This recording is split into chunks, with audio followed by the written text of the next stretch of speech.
Hello everyone, welcome and welcome back to the channel. Welcome to त्रिशूल series for CAFM.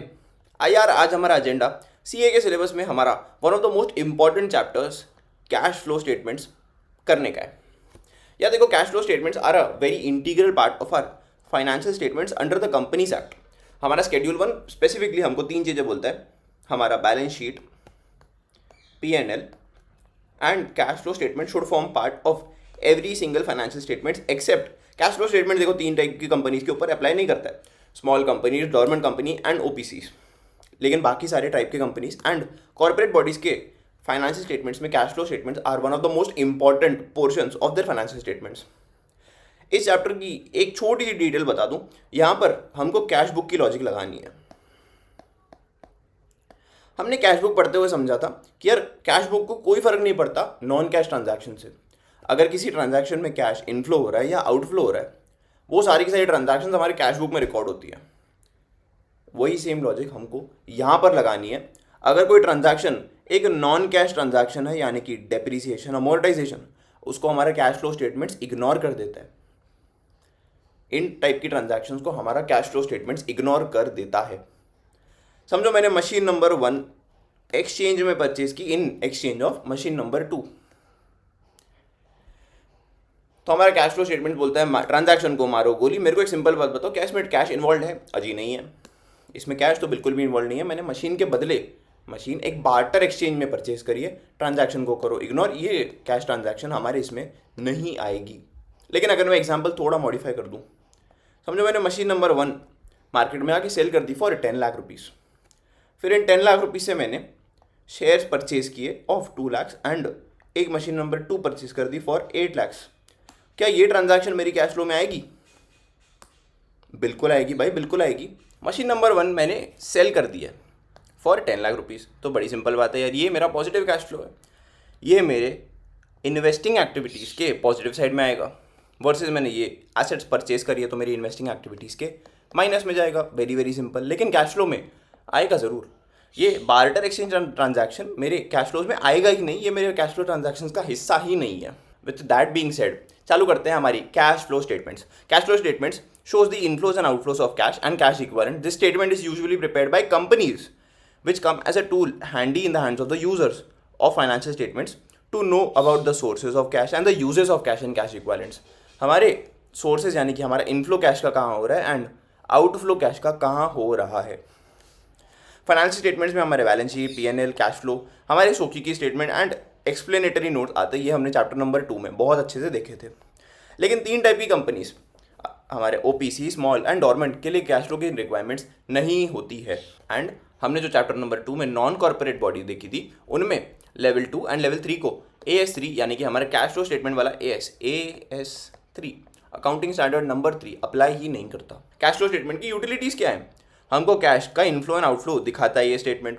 It is a very useful resource for our short term planning of cash. हमको cash efficiently manage करने में help करता है. हमको internal financial management में help करता है. Okay. Disclosures the movement of cash. ठीक है जी. इवैल्यूएट मैनेजमेंट डिसीजंस की कौन से मैनेजमेंट डिसीजंस की वजह से. यार देखो सिंपल बात है, यार देखो सिंपल सी बात है, कैश इज किंग. ऐसे काउंटलेस बिजनेसेस हैं जिनकी फाइनेंशियल परफॉर्मेंस तो यार देखो एक नंबर थी, लेकिन just because they had liquidity crunches they were not able to survive. One of the very hugest examples was Silicon Valley bank, US की one of the largest banks. Just because of liquidity crash हो गई because उनकी cash management was not up to the mark. ठीक है. Showing the relationship between net income to changes in the business cash. यार देखो, जब आपकी net income increase होती है, एक इन्वेस्टर एक्सपेक्ट करेगा कि बिजनेस का कैश भी इंक्रीज होना चाहिए. क्या वो चीज़ एक्चुअली हो रही है या नहीं हो रही है?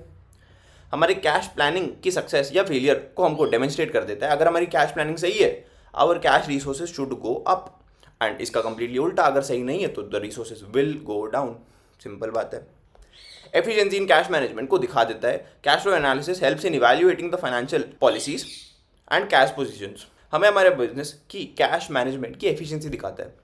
Cash flow analysis helps in evaluating the financial policies and cash positions of the business. It facilitates the management to plan and coordinate the financial operations properly. तो यार चलो कुछ इंपॉर्टेंट टर्म्स का मतलब समझते हैं जो हमको ये पूरे चैप्टर में बहुत ज़्यादा काम आने वाले हैं. कैश. यार कैश के अंदर सिर्फ हमारा कैश इन हैंड नहीं, हमारा डिमांड डिपॉजिट्स विद बैंक भी अवेलेबल हो जाते हैं. मतलब हमारे टाइम डिपॉजिट्स नहीं, वो हमारे इन्वेस्टिंग एक्टिविटीज़ में आते हैं। हमारे ओनली डीडीज, हमारे डिमांड डिपॉजिट जो हमको ऑन डिमांड वापस मिल सकते हैं, only they are considered in cash and cash equivalents. Demand deposits means those which are repayable by bank on the demand of the depositor. Depositor जब demand करेगा उनको वो डिपॉजिट्स को रीपे करना पड़ेगा, उनके पास कोई और ऑप्शन नहीं होना चाहिए। कैश इक्विवेलेंट्स मतलब क्या? Cash equivalents are short term highly liquid investments that are readily convertible into known amounts of cash which are subject to an insignificant risk of changes in value। यार देखो, इसके अंदर ना बाकी कोई भी सिक्योरिटी नहीं आती है, इसमें जनरली गवर्नमेंट बॉन्ड्स आते हैं। गवर्नमेंट बॉन्ड्स या government securities, government bonds and government securities में रिस्क इज नेग्लिजिबल। इनकी एक सेपरेट मार्केट होती है जहाँ पर मैं गवर्नमेंट बॉन्ड्स, गवर्नमेंट सिक्योरिटीज को बाय एंड सेल कर सकता हूँ एंड इनकी वैल्यू में ज़्यादा उछाल या गिरावट नहीं आती है। या देखो, हमको इतना समझ में आता है कि हमारा AS3 सिर्फ इन दोनों के ऊपर लगता है। अगर कोई ट्रांजैक्शन या कोई एलिमेंट हमारे कैश या कैश इक्विवेलेंट में नहीं फॉर्म पार्ट करता है तो वो हमारे AS3 के परव्यू में नहीं आता।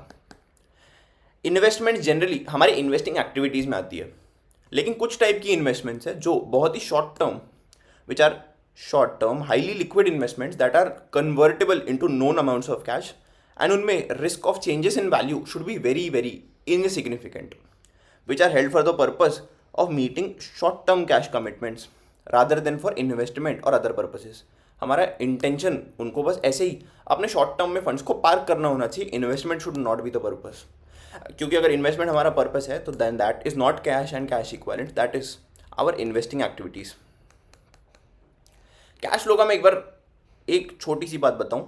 यार देखो, हमको ना बेसिकली पूरे स्टेटमेंट में क्या बनाना है, हमारा opening cash, cash and cash equivalents, then हमारी 3 टाइप की एक्टिविटीज़ आएंगी, operating activities, investing activities and financing activities, OIF। ये तीनों एक्टिविटीज़ आएंगी, इन तीनों के नेट इफेक्ट्स आएंगे, दे दिए। इसके बाद आएगा हमारा closing activity, close cash and cash equivalents. हमको तो इतना समझ में आता है कि हमारा ओपनिंग प्लस जितने भी यहाँ पर नेट चेंजेस हैं that should be equal to the closing. अगर हमारी एक transaction cash and cash equivalents में आती है, मैंने किसी गवर्नमेंट बॉन्ड्स में पैसे डाले, that forms the part of cash and cash equivalents, यानी कि वो मेरी इन्वेस्टिंग में नहीं आएगा, वो मेरे या तो ओपनिंग में या क्लोजिंग में आएगा। अगर मैंने ओपनिंग से परचेस कर रखी है तो ओपनिंग में भी आएगा एंड क्लोजिंग में तो आएगा ही आएगा, अनलेस एंड अनटिल मैंने उसको सेल किया हुआ है, ठीक है। लेकिन अगर कोई दूसरे गवर्नमेंट बॉन्ड्स हैं जिनको मैंने with the purpose and intention of investing किया हुआ है, तो क्या ये मेरे ओपनिंग या क्लोजिंग में आएगा? अजी गलती से मत डाल देना, अजी गलती से भी मत डाल देना, they are a part of my investing activities, because मेरा इंटेंशन एंड इस सिक्योरिटी की ये 3 प्रॉपर्टीज मैच होनी चाहिए।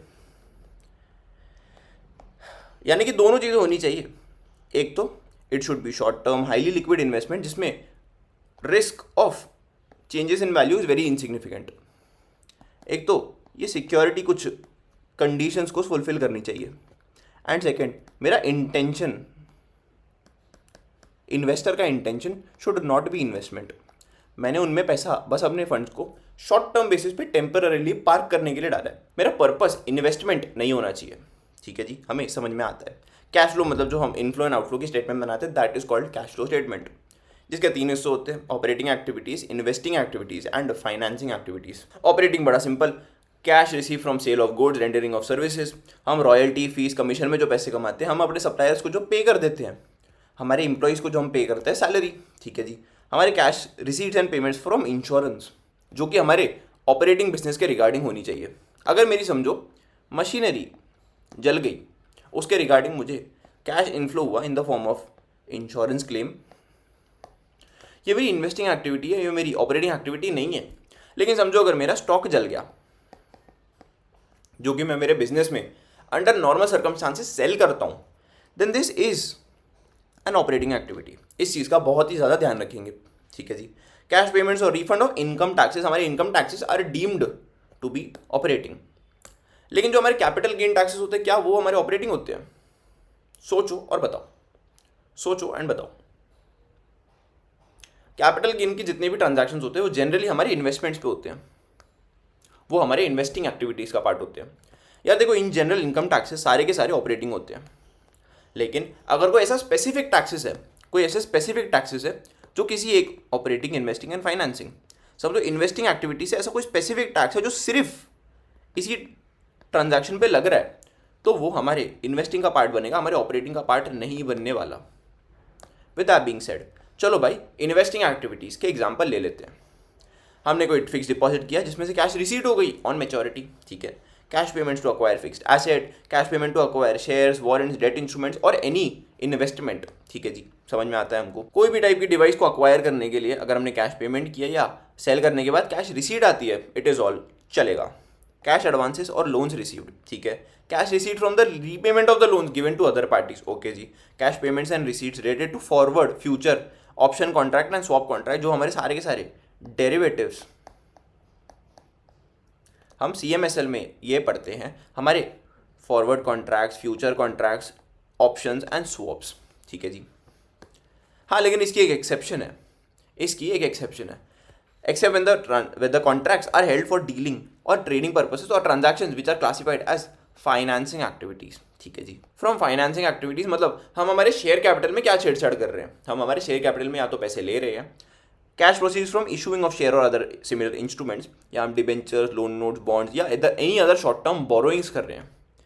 हमको एक बिजनेस चलाने के लिए इनफ्लो में फंड चाहिए, that can be in the form of equity और डेट और बोथ, एंड ये सारे के सारे are form a part of financing cash flows, ठीक है जी।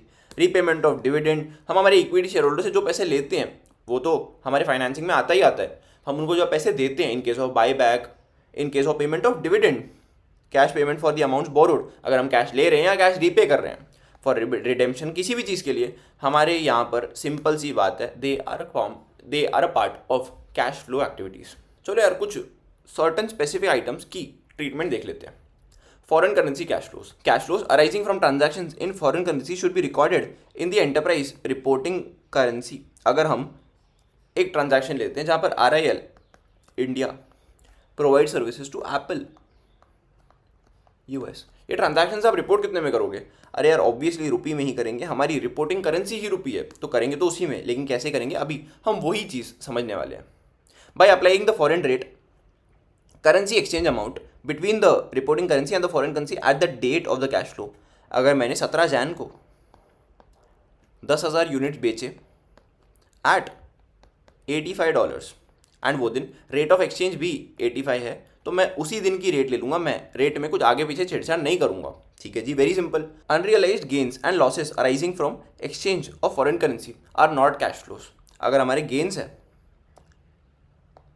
दैट आर अनरियलाइज्ड तो वो हमारे कैश फ्लोज का पार्ट फॉर्म करेंगे ही नहीं, बिकॉज ऑब्वियसली हमने देखा this is a non cash transaction. आपके हाथ में कुछ कैश आ नहीं रहा है, आपके हाथों में कुछ कैश आ या जा नहीं रहा है, तो आपके जो अनरियलाइज्ड गेन्स एंड लॉसेस है they are not a part of your cash flows. Very good. However the effect of the transactions हमारे कैश एंड कैश इक्विवेलेंट्स में it should be reported in the cash flow statement. मतलब समझो मेरे पास, चलो example लेते हैं, $100 मेरे एक फॉरेन बैंक अकाउंट में पड़े हैं, एट दी ओपनिंग की मेरी cash flows is this much, closing में भी $100 पड़े हैं, but the only thing that has change is rate of exchange. यहाँ पर थी मेरी $80 पर rupee and here it was 85। तो देखोगे अगर आप मेरे पास ओपनिंग में 8,000 रुपी पड़े हैं INR एंड क्लोजिंग में 8,500 रुपीज़ पड़े हैं, ये जो 500 का डिफरेंस है ये मेरा अनरियलाइज्ड है, लेकिन मुझे इसको अपने कैश फ्लो में as a part of cash flow नहीं, एज अ डिस्क्लोजर दिखाना है। मतलब मेरे operating, investing and financing activities का ये पार्ट नहीं होगा, बिकॉज एक्चुअली में कैश फ्लो नहीं है, बट मैं एक एंड नोट में +500 गेन, मैं एंड में +500 unrealised gain on foreign exchange balance करके इसको डिस्क्लोज जरूर से करूंगा, ताकि मेरे यूजर्स ऑफ फाइनेंशियल स्टेटमेंट्स को बड़ा क्लियरली पता होना चाहिए कि ओपनिंग में 8,000 है, क्लोजिंग में 8,500 कैसे है, ये 500 का डिफरेंस कैसे आया। सिंपल सी बात है, cash flows arising from transactions in a foreign currency को हमको रिपोर्ट करना है at the rate of cash flows on that date, जिस दिन ट्रांजैक्शन होगी उसी रेट पे हमको to be recorded in the reporting currency of the enterprise using the exchange rate on the date of the cash flow. जिस date पे हमारी cash flow हो रही है उस डेट पे जो एक्सचेंज रेट अवेलेबल है हमको उसी रेट पे इस चीज़ को रिकॉर्ड कर लेना है।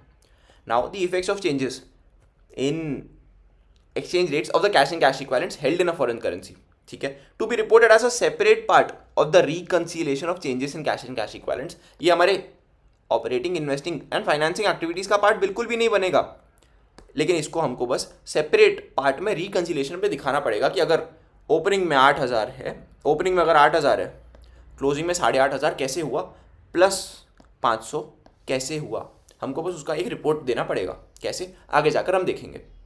Extra ordinary items are not a regular phenomenon like loss due to theft, earthquakes, flood, anything. Extraordinary items are non-recurring items in nature, and cash flows associated with these extraordinary items should be classified and disclosed separately. यार देखो, generally मेरा business में operating activities का revenue is around 10,000, लेकिन मैं ना एक बड़ा सा कंज्यूमर लॉ में डिस्प्यूट जीत गया मेरे एक सप्लायर के अगेंस्ट, जिसने मुझे फॉल्टी प्रोडक्ट्स दे रखे थे। उनसे मुझे 1,00,000 रुपए की इनफ्लो आ गया, तो मेरा ऑपरेटिंग एक्टिविटीज़ का कैश फ्लो फिलहाल कितना दिखाएगा, 1,10,000। लेकिन क्या ये पूरा का पूरा मेरा ऑपरेटिंग का रिजल्ट है? यार देखो, टेक्निकली तो है, बिकॉज हमारे ये सप्लायर्स जो हमको 1,00,000 रुपये मिले हैं वो हमारी ऑपरेटिंग एक्टिविटीज़ का पार्ट है, लेकिन क्या वो हर साल मिलेंगे? नहीं। तो ये चीज़ हमारे यूजर्स को एक गलत इंप्रेशन दे सकती है कि हमारे ऑपरेटिंग रिजल्ट्स आर 10,000। ये चीज़ हमारे यूजर्स को एक गलत इंप्रेशन दे सकती है कि आर रिजल्ट्स आर 1,10,000। तो हमको प्रॉपरली दिखाना पड़ेगा कि नॉर्मल कैश फ्लोज तो हमारे 10K ही हैं, हमारे extraordinary cash flows are 100K। हमको उनको प्रॉपरली ये बाइफर्केशन दिखाना पड़ेगा। वेरी गुड, समझ में आता है। डिविडेंड एंड इंटरेस्ट, बच्चे बहुत गोल गोल घूमते हैं। एक बार समझाऊंगा, एक बार में समझ जाना। हमने ऑपरेटिंग एक्टिविटीज़ में एक सिंपल सी बात समझी, अगर वो चीज़ आपके नॉर्मल कोर्स ऑफ बिजनेस में आती है तो it is operating, otherwise it is financing. हमने स्टार्टिंग में देखा कि ऑपरेटिंग एक्टिविटीज़ ऐसी है जो आपके नॉर्मल कोर्स ऑफ बिजनेस में आपके सप्लाई में आ जाती है। सिंपल बात है, अगर मैं जूते बेचता हूँ तो मेरे लिए नॉर्मल कोर्स ऑफ बिजनेस जूते बेचना है, सिंपल बात है। अगर मुझे बैंक में इन्वेस्टमेंट में से पैसे आ रहे हैं तो it is my investing activities and not my operating cash flows. या लेकिन जो हमारी बैंक्स, फाइनेंशियल इंस्टीट्यूशन या इन जनरल फाइनेंशियल कंपनीज होती है, यार इनका तो पूरा बिजनेस ही इंटरेस्ट रिसीट, इंटरेस्ट, डिविडेंड, पूरा का पूरा रिसीट पे चलता है। तो क्या ये इनकी ऑपरेटिंग है या इन्वेस्टिंग एक्टिविटीज़ है? यार ऑपरेटिंग है। These are all operating activities. Operating activities के प्लस में आ जाएंगे अगर रिसीट हो रही है, लेकिन पे कर रहे हैं तो क्या? या देखो, अगर आप इंटरेस्ट पे कर रहे हो तो ये दोबारा से आपके ऑपरेटिंग एक्टिविटीज़ है, बिकॉज लोन लेना एंड लोन देना आपका काम है। लेकिन डिविडेंड के बारे में समझते हैं थोड़ा सा। क्या डिविडेंड आपकी ऑपरेटिंग है? नहीं, आपका काम लोन लेना है, लोन देना है, शेयर्स बेचना है, खरीदना, तो वो तो आपकी कंप्लीटली फाइनेंशियल एक्टिविटीज़ में आ जाता है, because this is also our financing outflow. अगर आपको डिविडेंड रिसीव हो रहा है, it is your operating inflow, लेकिन अगर आप डिविडेंड पे कर रहे हैं अपने शेयर होल्डर्स को तो ये आपका ऑपरेटिंग एक्टिविटीज़ का नहीं, आपकी फाइनेंसिंग एक्टिविटीज़ का आउटफ्लो है। यानी कि इंटरेस्ट एंड डिविडेंड अगर एक फाइनेंशियल कंपनी रिसीव कर रहा है, it is all a part of their operations. Interest पे करेंगे तो भी it is a part of your operations, लेकिन आउटफ्लो। लेकिन अगर आप डिविडेंड पे करेंगे, it is a financial activities का आउटफ्लो। एंड इसका बिल्कुल उल्टा हमारे नॉन फाइनेंशियल कंपनीज के केस में, अगर वो इंटरेस्ट या डिविडेंड पे करते हैं, it is a part of their financing cash flow. पे कर रहे हैं ये लोग, फाइनेंसिंग एक्टिविटीज़ का आउटफ्लो है। लेकिन अगर इंटरेस्ट एंड डिविडेंड इनको रिसीव हो रहा है तो इट इज़ इन्वेस्टिंग एक्टिविटीज़ का इनफ्लो। इस छोटे से चार्ट को एग्जाम के पहले देखकर जाना, नहीं बोलना, बिकॉज ICSI आपको यहीं घुमाता है और आप यहीं घूम जाते हो। इस छोटे से चार्ट को फटाफट से नोट डाउन कर लीजिए, ICSI आपको यहीं घुमाता है और आप यहीं घूम जाते हैं। चलो भाई, फाइनेंशियल एंटरप्राइजेस पहले देख लेते हैं, हमारी फाइनेंशियल कंपनीज देख लेते हैं। अगर आप इंटरेस्ट पे कर रहे हैं, रिसीव कर रहे हैं, गोली मार दो, आपकी दोनों की दोनों activities are operating activities. Dividend receive कर रहे हैं तो भी ऑपरेटिंग है, लेकिन जब डिविडेंड पे करेंगे तो इट इज फाइनेंसिंग। ठीक है, इसका बिल्कुल उल्टा हमारे नॉन फाइनेंशियल एंटरप्राइजेस के लिए, जब आप डिविडेंड पे या रिसीव कर रहे हैं, इट इज, अगर आप पे कर रहे हैं तो आपकी फाइनेंसिंग एक्टिविटीज है। जब आप इंटरेस्ट या डिविडेंड कोई भी पे करेंगे, इट इज फाइनेंसिंग। जब आप कुछ भी रिसीव करेंगे, it is investing activities. Very very very simple. Yet बहुत सारे बच्चे बहुत कंफ्यूज रहते हैं इस टॉपिक में, एंड आपका ICSI आपको इसी पॉइंट में घुमाता रहता है। अब बात आती है हमारी दूसरी एक कंफ्यूजिंग टॉपिक के बारे में, टैक्सेस एंड गेन्स।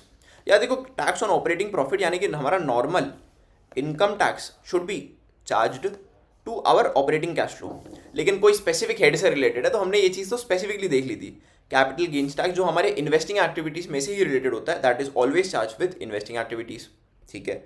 हमारा डिविडेंड टैक्स जो स्पेसिफिकली, ये डीडीटी फिलहाल तो एग्जिस्ट नहीं करता, डीडीटी जैसा कॉन्सेप्ट फिलहाल तो एग्जिस्ट नहीं करता, लेकिन आपके इंस्टीट्यूट का कोई भरोसा नहीं है, क्वेश्चन में पूछने को पूछ सकते हैं। DDT, our dividend distribution tax, is a part of our financing activities because dividend in of itself is a financing thing. तो टैक्स जब कोई हेड से स्पेसिफिक होता है, हमने ये चीज़ पहले ही देख रखी थी कि अगर किसी हेड से स्पेसिफिकली कोई टैक्स लगता है हमारे ऑपरेटिंग, इन्वेस्टिंग एंड फाइनेंसिंग, कोई ऑपरेटिंग रिलेटिंग टैक्स है तो वो ऑपरेटिंग में ही लगेगा, इन्वेस्टिंग के रिगार्डिंग है तो इन्वेस्टिंग में ही लगेगा, फाइनेंसिंग में है तो फाइनेंसिंग में ही लगेगा।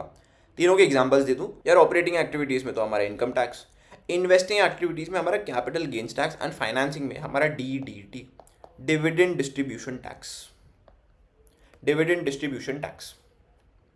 एंड हाँ, अगर वो तो बोलने की बात होनी नहीं चाहिए, अगर इन टैक्सेस के रिगार्डिंग कोई सरचार्ज, सेस, सरप्लस कुछ भी चार्ज हो रहा है तो वो भी यहीं ही आएगा, कहीं और नहीं जाएगा। अगर मेरा कैपिटल गेन के ऊपर कोई सरचार्ज चार्ज हो रहा है तो वो भी मेरा यहीं ही आएगा, इन्वेस्टिंग एक्टिविटीज़ में, कहीं और नहीं जाने वाला। आपका कोई एक्विजिशन ऑफ एसेट्स है या कोई डिस्पोजल ऑफ एसेट्स है, subsidiaries, other business unit, that is all investing activities, that is all a part of business activities.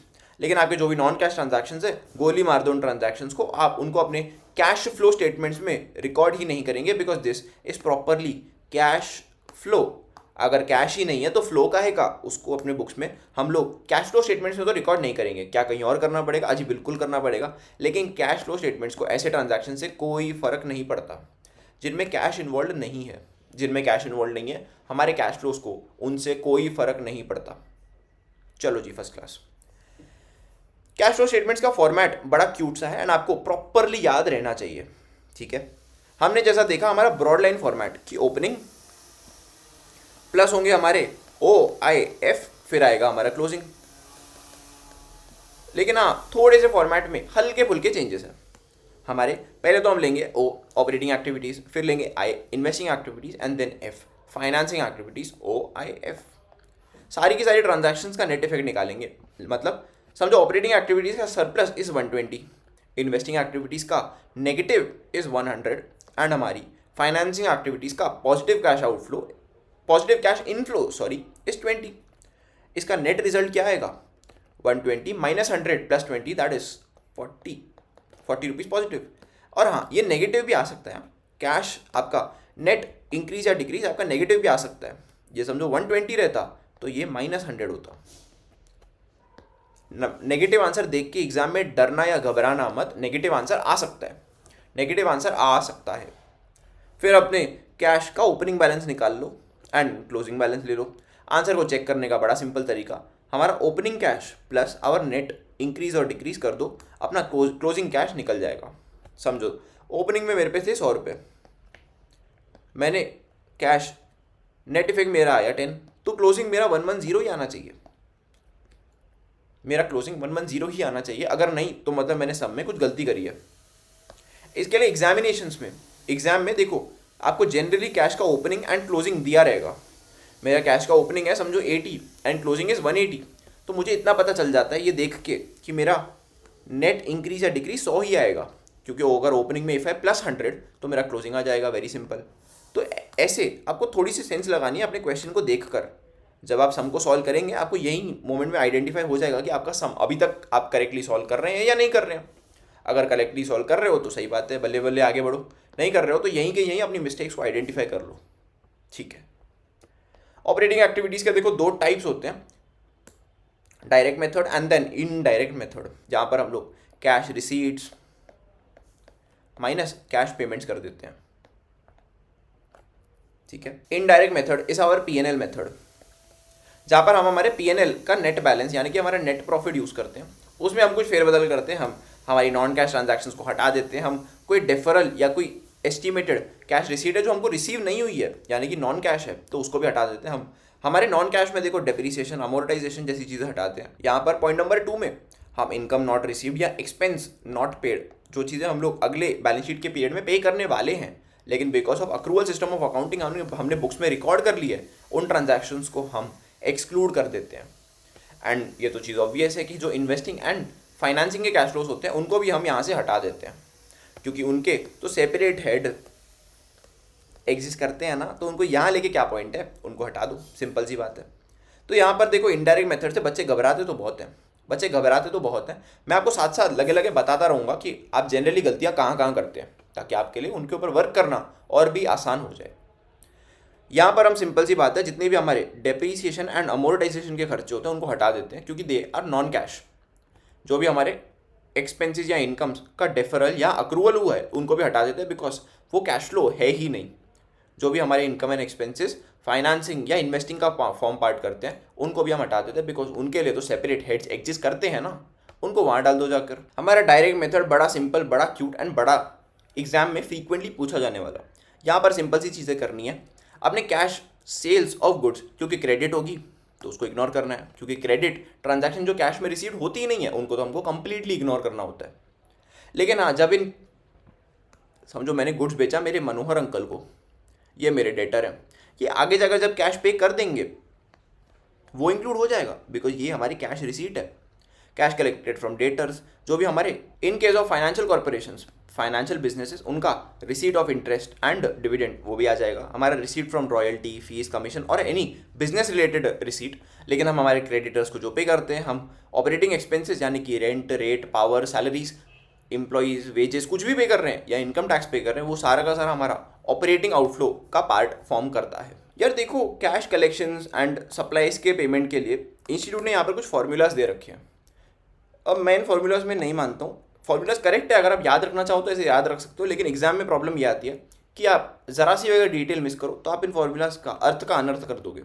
मैं आपको प्रॉपर लॉजिकली अकाउंट्स बना के समझाऊंगा, जहाँ पर ज़्यादा टाइम तो नहीं लगेगा, लेकिन आप प्रॉपर अकाउंट फॉर्मेट में चीज़ों को कैलकुलेट कर सकते हो। And because the calculation part has to form part of your rough work. ये कैलकुलेशन के जो हिस्से हैं वो आपके रफ वर्क में आने चाहिए, लेकिन ऐसा फॉर्मूलाज लगा के आप कर दोगे तो आपको रफ वर्क सेपरेटली बनाना पड़ेगा। इसके लिए ये कुछ चीज़ों के लिए मैं मॉड्यूल में दिए गए फॉर्मूलाज को नहीं मानता। या देखो, now the next method is indirect method of operating cash flows. या देखो, डायरेक्ट एंड इनडायरेक्ट सिर्फ हमारे ऑपरेटिंग में एग्जिस्ट करता है, हमारे इन्वेस्टिंग एंड फाइनेंसिंग में कोई डायरेक्ट इनडायरेक्ट नहीं, इनमें एक ही मेथड है, लेकिन हमारी ऑपरेटिंग में दो है। अभी starting with our indirect method of calculating cash inflow और आउटफ्लो फ्रॉम ऑपरेटिंग एक्टिविटीज़। सबसे पहले तो ले लो अपना net profit before tax and extraordinary items. यहाँ बड़े ध्यान से देखेंगे, एक्स्ट्रॉर्डनरी आइटम्स के पहले आपके पास कितना नेट प्रॉफिट है एंड टैक्स हटाने के पहले, यानी कि अपने को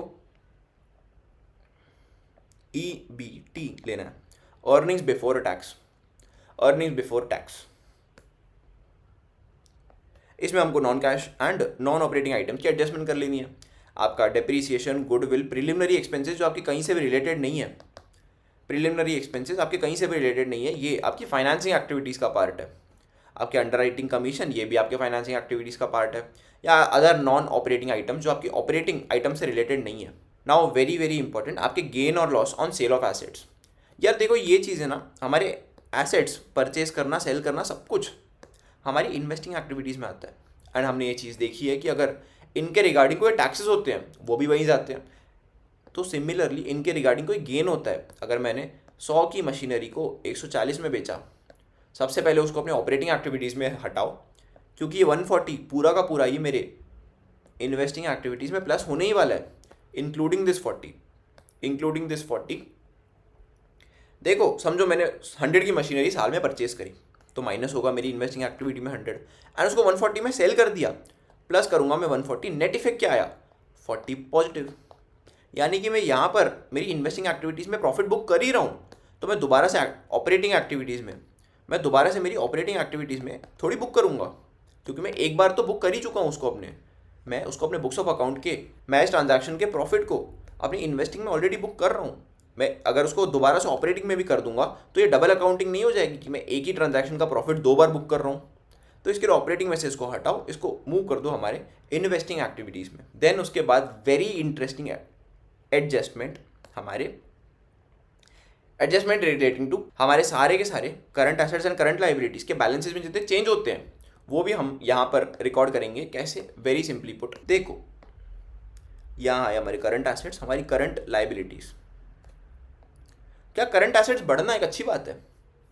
क्या करंट एसेट्स बढ़ना, समझो मेरे डेटर थे पिछले साल 100 के, लेकिन ये साल बढ़ के 150 हो गए, क्या ये चीज़ एक अच्छी बात है? सोच के बताना। नहीं अच्छी बात। समझते हैं क्यों? क्योंकि मेरे डेटर्स 50 से बढ़ गए, माई डेटर्स इंक्रीज्ड बाई ₹50। यानी कि पहले अगर मेरे डेटर्स अगर पहले मेरी कैश रिसीट में से 100 रुपये अटका के बैठे थे, आज वो 150 यानी कि आज से 50 रुपये ज़्यादा अटका के बैठे हैं, तो ये एक बुरी चीज़ है। This is a negative thing. इसके लिए अगर करंट एसेट्स इंक्रीज हो रहे हैं तो इसको हम लोग माइनस कर देते हैं। करंट एसेट्स, एक बार थोड़ा नीटली लिख देता हूँ उसको, अगर current assets are increasing we subtracted, अगर हमारे increase in current account balances है तो वी लेस दैट, हम उसको लेस कर देते हैं। एंड समझो मेरे करंट एसेट्स पहले थे 500, अभी कम हो गए 400, यानी कि पहले मेरे करंट एसेट्स जहाँ मेरा 500 रुपये ब्लॉक करके बैठे थे, आज वो सिर्फ 400 रुपये, यानी कि 100 का मेरा बेनिफिट हो गया। उनने मेरे 100 रुपीज़ के बैलेंस को ब्लॉक करने से हटा दिया, तो चलो भाई इसको प्लस कर दो। एंड लाइबिलिटीज़ के एकदम इसका उल्टा, पहले मैं मेरे सन्ड्री क्रेडिटर्स को 300 रुपये ओ करता था, आज मैं 800 रुपये ओ करता हूँ। यानी कि आज मैं लोगों का पैसा ब्लॉक करके बैठा हूँ, मैं मेरे बिजनेस में एक्स्ट्रा फंड्स लेके बैठा हूँ उनके, मतलब उनका एक्स्ट्रा पैसा मेरे पास पड़ा है, मैंने उनको लुटाया नहीं है वापस, तो ये तो फ़ायदे की बात है, करो इसको प्लस। लेकिन अगर करंट लाइबिलिटीज़ आर फॉलिंग, उसी लॉजिक से इसको कर दो माइनस। ये चार्ट आपका बहुत ही इंपॉर्टेंट है, इसको दोबारा से फटाफट से नोट करके रख लीजिए। ये चार्ट आपका बहुत ही छोटा सा है लेकिन काफ़ी वैल्यूएबल है, एग्जाम में काफ़ी फ्रीक्वेंटली पूछा जाता है। अगर current assets are increasing it is a negative thing, उसको करो less. Current assets are falling तो आपके करंट एसेट्स आपका थोड़ा कम पैसा ब्लॉक करके बैठे, इट इज़ एन एडवांटेज, इसको कर दो प्लस। एंड इसका एकदम उल्टा, अगर आप ज़्यादा लोगों का पैसा ब्लॉक करके बैठे हो, it is an advantage for you, आपके लिए ये एक एडवांटेज है। एंड उल्टा ही बात, अगर आपके करंट लाइबिलिटीज़ का पैसा कम हो रहा है, यानी कि आपने उनको पैसे जल्दी पे कर दिए, तो एक काम करो इसको लेस कर दो। ये सिंपल 4-5 चीज़ें करनी है कि पहले तो लेना है अपना EBT, अर्निंग्स बिफोर टैक्सेस। तो मतलब भैया टैक्सेस का एडजस्टमेंट नहीं करना है, अरे बिल्कुल करना है आगे जाकर, लेकिन इसके लास्ट स्टेप्स में आकर, उसके कैपिटल या ट्रांजैक्शन के लास्ट में आकर हमको टैक्सेस का इफेक्ट देना है। पहले ले लो EBT, आपका earnings before tax and before extraordinary items. अपने सारे के सारे नॉन कैश और non operating activities like depreciation, goodwill, preliminary, फिर अंडर राइटिंग, जितने भी नॉन ऑपरेटिंग होते हैं सबका इफेक्ट दे दो। ठीक है, दे दिया।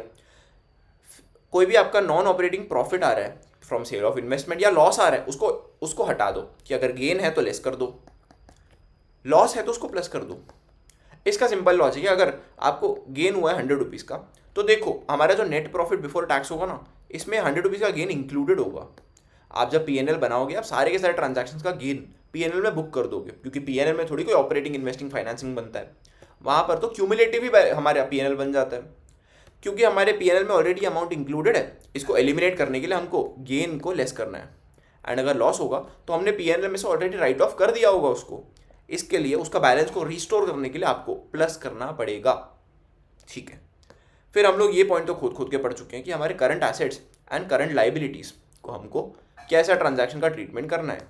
हमने उसका एक प्यारा सा चार्ट भी बनाया था, लेकिन अपने cash and cash equivalents and bank overdraft में ये current assets and current liability treatment मत करना।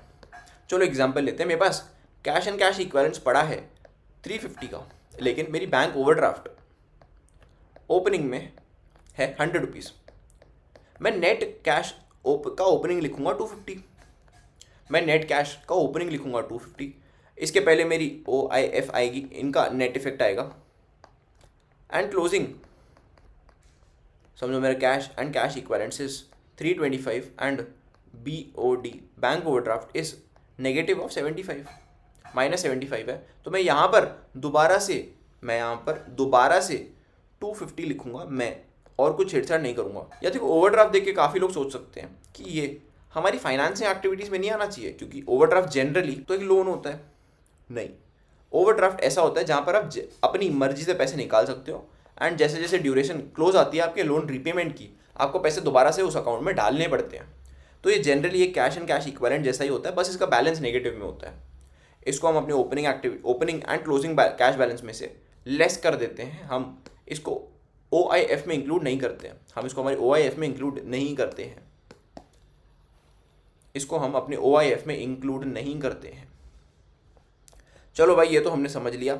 फिर कैश जनरेटेड फ्रॉम ऑपरेशंस हमको मिल गया, उसमें से लेस कर दो हमारी इनकम टैक्सेस, क्योंकि यहाँ हमने नेट प्रॉफिट बिफोर टैक्स लिया था, उसमें से अपने इनकम टैक्सेस लेस कर दो, एक्स्ट्राऑर्डिनरी आइटम्स का इफेक्ट दे दो, एंड इन सब का अगर हम टोटल निकाल लेंगे तो हमको आ जाएगा हमारा नेट कैश जनरेटेड और यूज्ड फ्रॉम बिजनेस एक्टिविटीज़, यानी कि हमारी ऑपरेटिंग एक्टिविटीज़ में से कितना कैश या तो निकाला गया है या हमको जनरेट हुआ है, हमको सब कुछ यहाँ पे मिल जाएगा।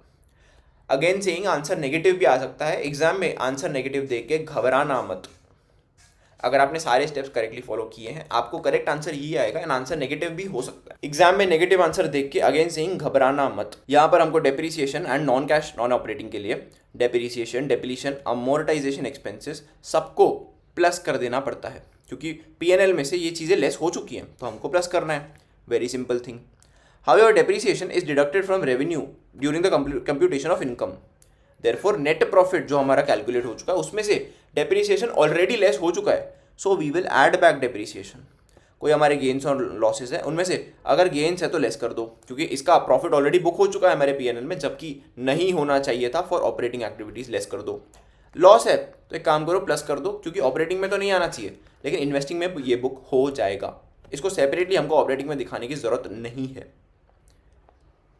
Changes in current assets and liabilities, इसको हमने प्रॉपरली एक छोटा सा चार्ट बना के समझा था, मैं दोबारा बता देता हूँ एक शॉर्ट सा रिवीजन करने के लिए। करंट एसेट्स देखो मेरे बढ़ गए, तो मतलब लोग मेरा ज़्यादा पैसा ब्लॉक करके बैठे, it is a negative thing, कर दो माइनस। करंट एसेट्स कम हो गए, यानी कि मैंने लोगों को डंडा देके उनसे मेरे पैसे निकलवा लिए जल्दी से, एंड अब वो मेरा थोड़ा कम पैसा ब्लॉक करके बैठे हैं, कर दो प्लस। करंट लाइबिलिटी समझो इंक्रीज हो रही है, तो मतलब मैं अब ज़्यादा लोगों का पैसा ब्लॉक करके बैठा हूँ, it is a positive thing, कर दो प्लस। करंट लाइबिलिटीज़ मेरी कम हो रही है, यानी कि लोग समझो करंट लाइबिलिटीज़ हो रही हैं लेस, यानी कि अब मैं लोगों का थोड़ा कम पैसा ब्लॉक करके बैठा हूँ, कर दो माइनस, काम खत्म। ये हमारा SOS है। इसको एग्जामिनेशन के एक दिन पहले दोबारा जरूर से देखिएगा, हमारा ये एक सिनॉप्सिस ऑफ कंटेंट है, हमारा ये एक सिनॉप्सिस ऑफ सिलेबस है। ये जनरली बहुत बार पूछा जाता है एंड बच्चे इसमें कंफ्यूज होते भी हैं, क्योंकि एग्जामिनेशन में आप बैठ के सोचोगे, जो आपके इंस्टीट्यूट ने ऐसे कुछ फॉर्मूलाज दे रखे हैं ना, यहाँ पर ये फॉर्मूलाज दे रखे हैं ना, आप इनको सोच सोच के कंफ्यूज होते रहोगे कि यार कहाँ पे कौन सी चीज़ प्लस करनी है, कहाँ पे कौन सी चीज़ माइनस करनी है। लेकिन अगर आप इस फॉर्मेट में याद रखेंगे आपको ये दिक्कतें आने ही नहीं वाली है, आपको ये दिक्कतें आने ही नहीं वाली है। तो यार हमारे डायरेक्ट मेथड में कैश फ्लो स्टेटमेंट बनेगा कैसे? यार very simple, cash receipt from the customer, cash paid to supplier कर देंगे हम less, cash receipt from customer हमारा प्लस में आएगा, cash generated from operation plus में आएगा, इनकम टैक्स पेड हमारा नेगेटिव में आता है। उसके बाद हम लोग जितने भी हमारे एक्स्ट्रॉर्डिनरी आइटम्स होते हैं उनको सेपरेटली प्लस कर देते हैं हम। प्रोसीड फ्रॉम डिजास्टर या हमारा कोई इंश्योरेंस होता है जो कि एक्स्ट्रा ऑर्डिनरी होता है, उनको हम प्लस कर देते हैं। फिर उसके बाद ऑपरेटिंग एक्टिविटीज़ तो हमारी हो गई। आते हैं हमारे I&F पे।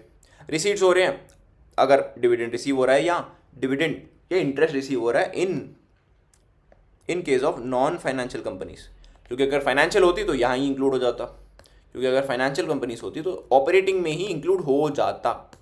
ठीक है, परचेज कर रहे हैं कोई एसेट या सेल कर रहे हैं कोई एसेट, वो भी यही आएगा। फाइनेंसिंग एक्टिविटीज़ तो हम समझते हैं, अगर आप इंटरेस्ट या डिविडेंड पे कर रहे हैं as a non financing company, it is financing activities. Proceed from issue of capital अगर आप बाय बैक कर रहे हैं तो माइनस हो जाएगा, कोई डेट ले रहे हैं तो प्लस हो जाएगा, अगर आप डेट रीपे कर रहे हैं तो माइनस हो जाएगा। फिर इन तीनों ट्रांजैक्शंस ABC हमारी operating activities A, investing activities B and financing activity C, इनका ले लो नेट इफेक्ट, जैसा मैंने आपको थोड़ी देर पहले समझाया था। हमने नेट इफेक्ट ले लिया, opening cash and cash equivalents लिखो, closing cash and cash equivalents लिखो, नंबर्स मैच हो गए, बल्ले बल्ले करो एंड अगले क्वेश्चन पे मूव ऑन कर दो। Now starting one of the most interesting portions, indirect method. यार देखो, जो हमने 8,000 एंड 8,500 एग्जाम्पल लिया था थोड़ी देर पहले कि मेरा ओपनिंग बैलेंस है $100 at the exchange rate of 80, closing balance is still $100 लेकिन at the exchange rate of 85, याद है? चलो लेते हैं उसका एग्जाम्पल।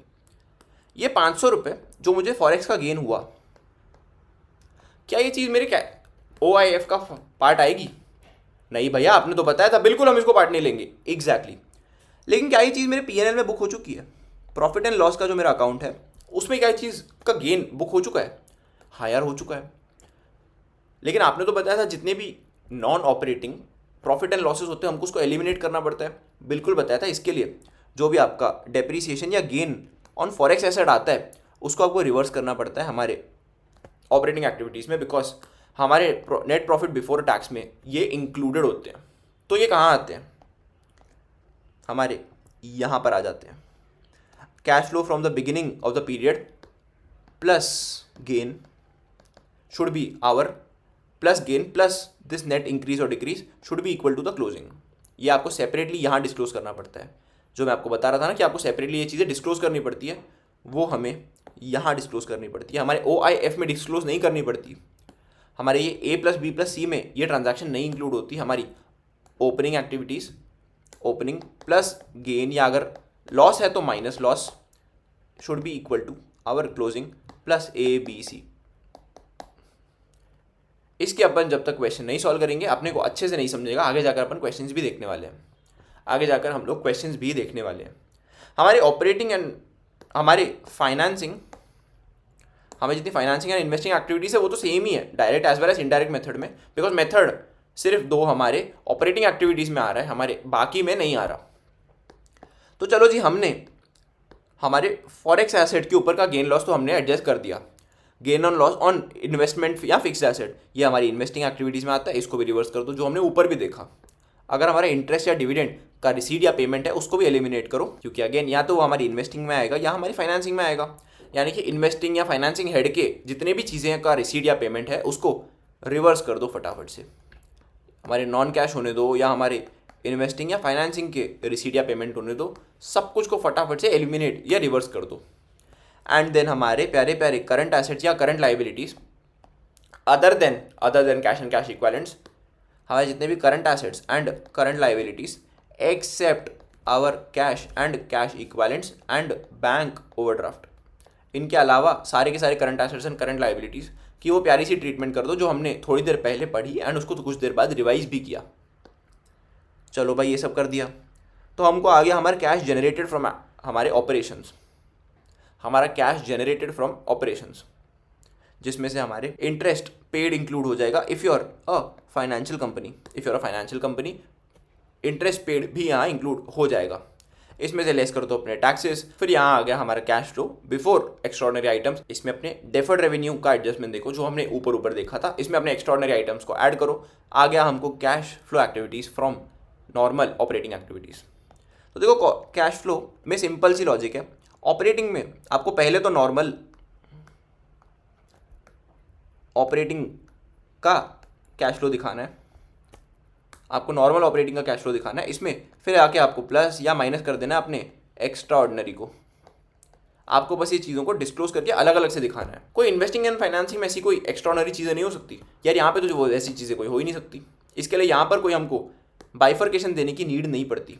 इसके लिए हमको इन्वेस्टिंग एंड फाइनेंसिंग में कोई बाइफर्केशन देने की नीड नहीं दिखती। तो है कौन से ये नॉन कैश नॉन ऑपरेटिंग। या देखो नॉन कैश में तो सिंपल सी बात है, हमारे डेप्रीसिएशन एंड अमोर्टाइजेशन, ये DA। नॉन कैश में तो हमारे ये DA आते ही आते हैं, हमारे depreciation and amortisation. Non operating मतलब आपके फिक्स्ड एसेट या इन्वेस्टमेंट से रिलेटेड कोई गेन और लॉस। एंड देन ये हमारे वो चार प्यारी प्यारी एडजस्टमेंट्स जो हमने ऊपर बहुत ही ध्यान से देख ली थी, बहुत ही ध्यान से हमने देख ली थी।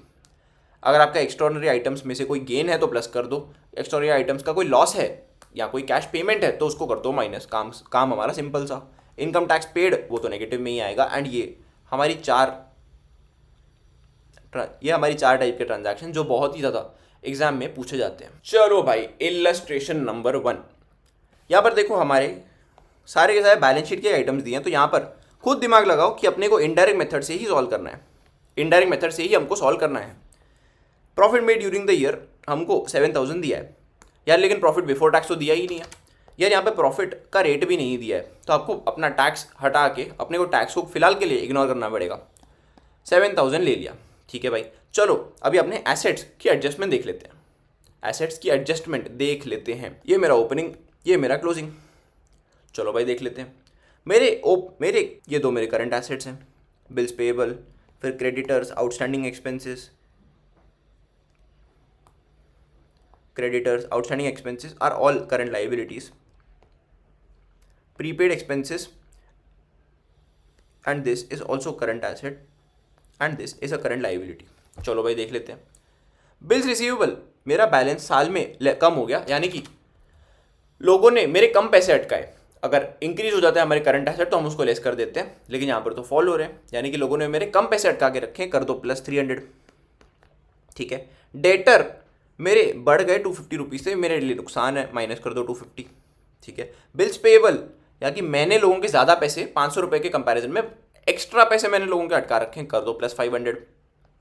क्रेडिटर्स, मेरे क्रेडिटर कम हो गए 200 से, कर दो, क्रेडिटर कम हो गए मेरे 200 रुपीज़ से, कर दो अपने -200।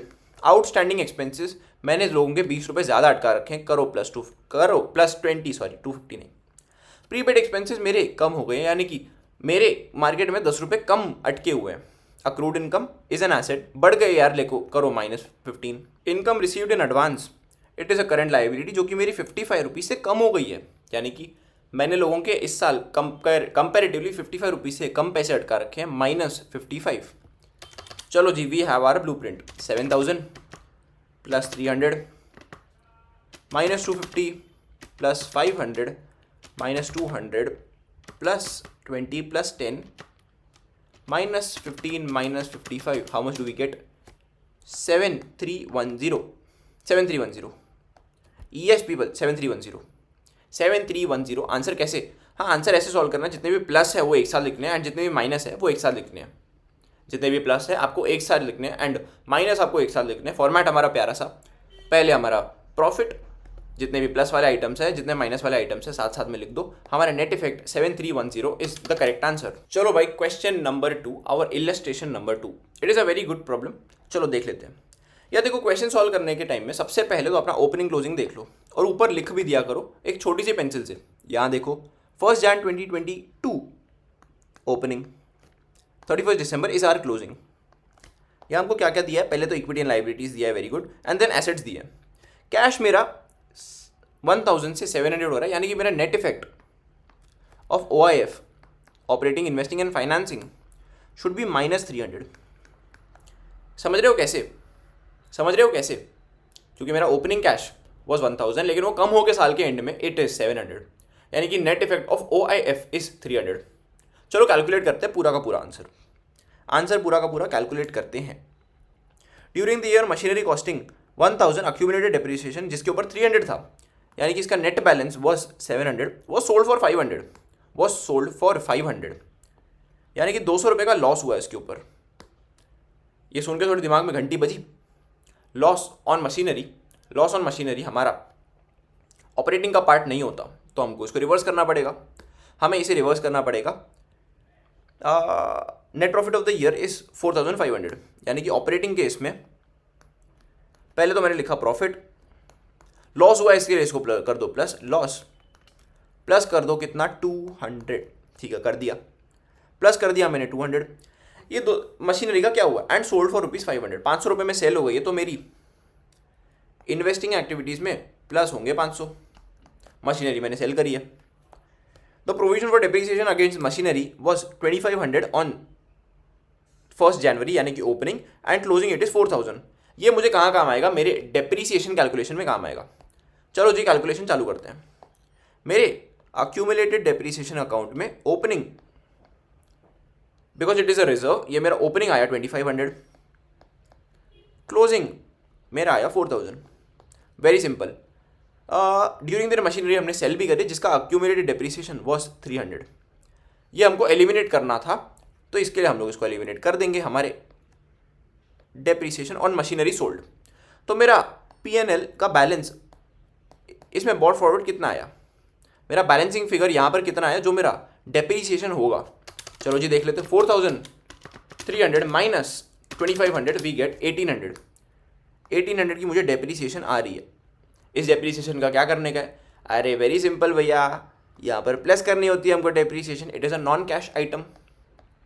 1800 कर दी मैंने प्लस, और क्या बचता है? The depreciation again machinery was this much, and हाँ यार, मेरे हिसाब से एडजस्टमेंट्स तो इतनी ही थी। चलो अपनी ऑपरेटिंग एक्टिविटीज़ का कैश फ्लो चालू करते हैं। सबसे पहले ऑपरेटिंग एक्टिविटीज़ में प्रॉफिट ले लिया मैंने 4500, प्रॉफिट मैंने ले लिया 4500, प्लस किया loss on sale of machinery. Depreciation मैंने 1800 का कर दिया प्लस। डेप्रिसिएशन मैंने 1800 का कर दिया प्लस। आगे की एडजस्टमेंट में हमको सारे के सारे मेरे current asset and current liabilities की एडजस्टमेंट देखनी पड़ेगी। चलो देखते हैं क्या होता है। डेटर मैंने बढ़ गए हैं मेरे 2000 से, तो ये होगा मेरा लेस -2000। मेरे डेटर्स का इंक्रीज लेस हो जाएगा बिकॉज डेटर ने मेरे ज़्यादा पैसे अटका के रखे हैं। क्लोजिंग स्टॉक मेरा होगा माइनस हो गया बिकॉज 1000 से। ये मेरे लिए बेनिफिट है कि मेरे कम पैसे मेरे क्लोजिंग स्टॉक में अटके हुए हैं, ठीक है। Machinery, land and building, they are not current assets, they are not current assets, ignore. Yes, asset side हो गया मेरा। Creditors are the only current liabilities, ठीक है। Creditors are my only current liabilities. And क्या हुआ है उनके साथ ये साल में, उनके पैसे मैंने ज़्यादा अटका के रखे हैं, so we will plus 400, plus करेंगे हम बड़े प्यार से 400 को। क्या कोई और एडजस्टमेंट है? नहीं है। चलो जी देख लेते। 4500 प्लस 200 प्लस 1800, देन आता है 4500 प्लस 200 प्लस 1800 वी गेट, ठीक है, -2000 plus 1000 plus 400 we get 5900। Very very very good. यहाँ हमारा net effect is 5900 positive operating cash flow. अभी इन्वेस्टिंग एक्टिविटीज़ का देख लेते हैं। Investing activities are very interesting. देखो मशीनरी मेरी opening balance is 8000 and closing balance is 5500, but make no mistake, इसके अंदर अक्यूमुलेटेड डेप्रिसिएशन का भी इफेक्ट दिया हुआ है। यहाँ पर मुझे अक्यूमुलेटेड डेप्रिसिएशन का कोई कॉलम नहीं दिख रहा, यानी कि इसका एक्चुअल बैलेंस वॉज 8000 प्लस 2500, यानी कि 10500, लेकिन ओपनिंग का अक्यूमुलेटेड डेप्रिसिएशन लेस होके इट इज़ करेंटली 8000, ठीक है। एंड क्लोजिंग के ऊपर 4000, यानी कि क्लोजिंग का बैलेंस वॉज 9500, लेकिन डेप्रिसिएशन हटाकर इट बिकेम 5500। कोई दिक्कत नहीं है, कोई गल नहीं है। 8000 मैंने मशीनरी अकाउंट बनाता हूँ, debit credit, opening balance was 8000, opening balance 8000 है, क्लोजिंग बैलेंस इज 5500। इसमें से ऑफ द वैल्यू 700, यानी कि 1000 opening balance minus 300 accumulated depreciation, 700 की मशीनरी कॉस्टिंग 700 मैंने सेल कर दी, एंड 1800 का मैंने लगाया डेप्रिसिएशन। 700 की मशीन मैंने सेल कर दी, ये मेरा ओपनिंग। क्लोजिंग कितना आता है? 8000 माइनस 700 माइनस 1800 वी गेट 5500, यानी कि कोई मशीनरी परचेज या सेल नहीं हुई है। कोई भी मशीनरी परचेज या सेल नहीं हुई है, वो हमारी इन्वेस्टिंग एक्टिविटीज़ में नहीं आने वाला। कोई मशीनरी परचेज या सेल नहीं हुई है, वो हमारी इन्वेस्टिंग एक्टिविटीज़ में नहीं आएगा। लेकिन लैंड के केस में क्या, 1000 से मेरा लैंड बढ़ गया है, तो मैंने लैंड परचेज किया होगा 1000 रुपये का, माइनस कर दो 1000। बिल्डिंग का क्या, अरे वाह, बिल्डिंग भी बढ़ गई है मेरी 2500 से 6000 माइनस 3500, दैट इज 2500 से मेरी बिल्डिंग भी बढ़ गई है। अगेन इन्वेस्टिंग एक्टिविटीज़ में से माइनस कर दो 2500। नेट कितना आता है मुझे? नेट इन्वेस्टिंग कैश फ्लो आता है मुझे 3500 plus 500, that is negative of 3000। चलो देख लेते हैं। ऑपरेटिंग हमारा आ गया 5500, परफेक्ट। इन्वेस्टिंग आ गया -3000, ठीक है जी। Financing cash flow, operating, investing and then final आता है हमारा फाइनेंसिंग कैश फ्लो। यहाँ देखो हमारे मिस्टर ए लोन, जिनसे हमने लोन लिया था, we have repaid their entire loan, हमने उनका पूरा का पूरा लोन रीपे कर दिया, तो हमारी फाइनेंसिंग एक्टिविटीज़ में हो जाएगा -2500, ठीक है। लोन फ्रॉम बैंक बढ़ गया है, यानी कि हमने बैंक से लोन प्लस में ले लिया है, तो प्लस कर दो 1000। शेयर कैपिटल में कोई चेंजेस है क्या? अजी बिल्कुल है, अजी बिल्कुल है। Now one of the most interesting adjustment, जो कि बहुत ही छिपी हुई है, शेयर कैपिटल। हमारा शेयर कैपिटल बढ़ गया है, मतलब क्या हमने शेयर कैपिटल इशू किया है? Not exactly. हमारा ओपनिंग बैलेंस वॉज 12500, लेकिन शेयर कैपिटल में हमारा प्रॉफिट प्लस भी तो होता है। चलो मैं शेयर कैपिटल का अकाउंट ही बना देते हैं पूरा। शेयर कैपिटल हमारा ओपनिंग वॉज 12500, हमारा profit of current year is how much? 4500, लेकिन क्लोजिंग कितना है? Closing is how much? 15300। देखो डेफिसिट आ रहा है मुझे तो 12500 प्लस 4500, आई गेट 17000, लेकिन मेरा क्लोजिंग बैलेंस तो 17000 नहीं है। मतलब क्या हुआ रहेगा? 1700 का मैंने डिविडेंड पे किया है, 1700 का मैंने डिविडेंड पे किया है। इसके लिए मेरा कैपिटल में क्लोजिंग का बैलेंस, शेयर कैपिटल का बैलेंस 1700 से कम है क्योंकि मैंने डिविडेंड पे किया है। चलो फाइनेंसिंग में माइनस कर दो 1700 डिविडेंड के payment. What is the net effect? 2500 1700 1000 minus आता है मुझे फाइनेंसिंग एक्टिविटीज़ का कैश फ्लो, दैट इज 3200। चलो अभी नेट कैश फ्लो निकाल लेते हैं, प्लस 3000 ये कर दिया है मैंने, 5900 माइनस ऑफ 300। ये सुन के कुछ घंटी बजी। हमने यहाँ पर पहले ही कंक्लूड किया था कि यहाँ पर हमारा एक्टिविटीज़ का कैश फ्लो शुड बी -300, क्योंकि ओपनिंग प्लस जब मैं -300 करूँगा मुझे तो ही क्लोजिंग +700 आएगा। And this confirms our question number 2। यार देखो, जैसे मैंने यहाँ कचड़ा मचड़ प्रेजेंटेशन किया है, प्लीज़ आप एग्जाम में ऐसा मत करना। यहाँ पर मेरा CACS हो चुका है, आपका बाकी है। एग्जाम में अपने को पहला प्रॉपरली OIF दिखाने का है उनका। यहाँ पहले हमने O दिखाया, इसका नेट कैश फ्लो आया 5900, I दिखाया -3000, F दिखाया हमने -3200। इनका नेट इफेक्ट, नेट इंक्रीज और डिक्रीज, यहाँ पर तो नेट डिक्रीज आया -300। फिर लिखो ओपनिंग +1000 -300 कम्स टू 700 क्लोजिंग का नेगेटिव। अपने को प्रॉपरली वैसा सारे के सारे अकाउंट जो हमने बनाए उसकी प्रॉपर वर्किंग दिखानी है। It is a non negotiable. Now question number 3, one of the very good questions. Now one of the very good questions, because यहाँ पर हमको बाइफर्केशन दी हुई है। यहाँ पर हमको शेयर कैपिटल नहीं, हमको इक्विटी शेयर कैपिटल, हमको शेयर प्रीमियम, जर्नलिज्म, हमको सब कुछ प्रॉपर डिटेल में दिया हुआ है। यहाँ पर हमारी कैलकुलेशंस बढ़ने वाली है। ठीक है जी, देख लेते हैं। एसेट्स ठीक है, bank balance, cash and cash equivalents किधर है? हाँ, 3420 से 4430 हो गया, यानी कि 4430 माइनस 3420। नेट इफेक्ट मेरा 1010। This is opening and this is closing. मेरा 1010 प्लस आना चाहिए 1010। नेट इफेक्ट ऑफ OIF आना चाहिए। Net effect of OIF should be 1010। ठीक है। प्रॉफिट कहाँ दिया हुआ है मुझे प्रॉफिट कहाँ दिया हुआ है? दिया हुआ है क्या? डेप्रिसिएशन ओके फाइन, डेप्रिसिएशन इतना है, ये तो हम लोग प्लस कर देंगे, तो कोई दिक्कत नहीं है। Land and building, plant and machinery, furniture, stock, sundry debtors and stock दोनों दिया हुआ है। यहाँ से हमारी एक और एडजस्टमेंट निकलेगी। ठीक है, अरे दिया तो हुआ है हमारा P&L, प्रॉफिट एंड लॉस हमको दिया तो हुआ है। हमारे प्रॉफिट एंड लॉस का करंट बैलेंस इज 8080, मतलब साल में कितना प्लस हुआ है? 5080, यानी कि profit of the year is 5080। Profit of the year is 5080, जो कि मैंने यहाँ से निकाला। ठीक है, चलो मुझे ये तो समझ में आता है, लेकिन फिर प्लस क्या करना था?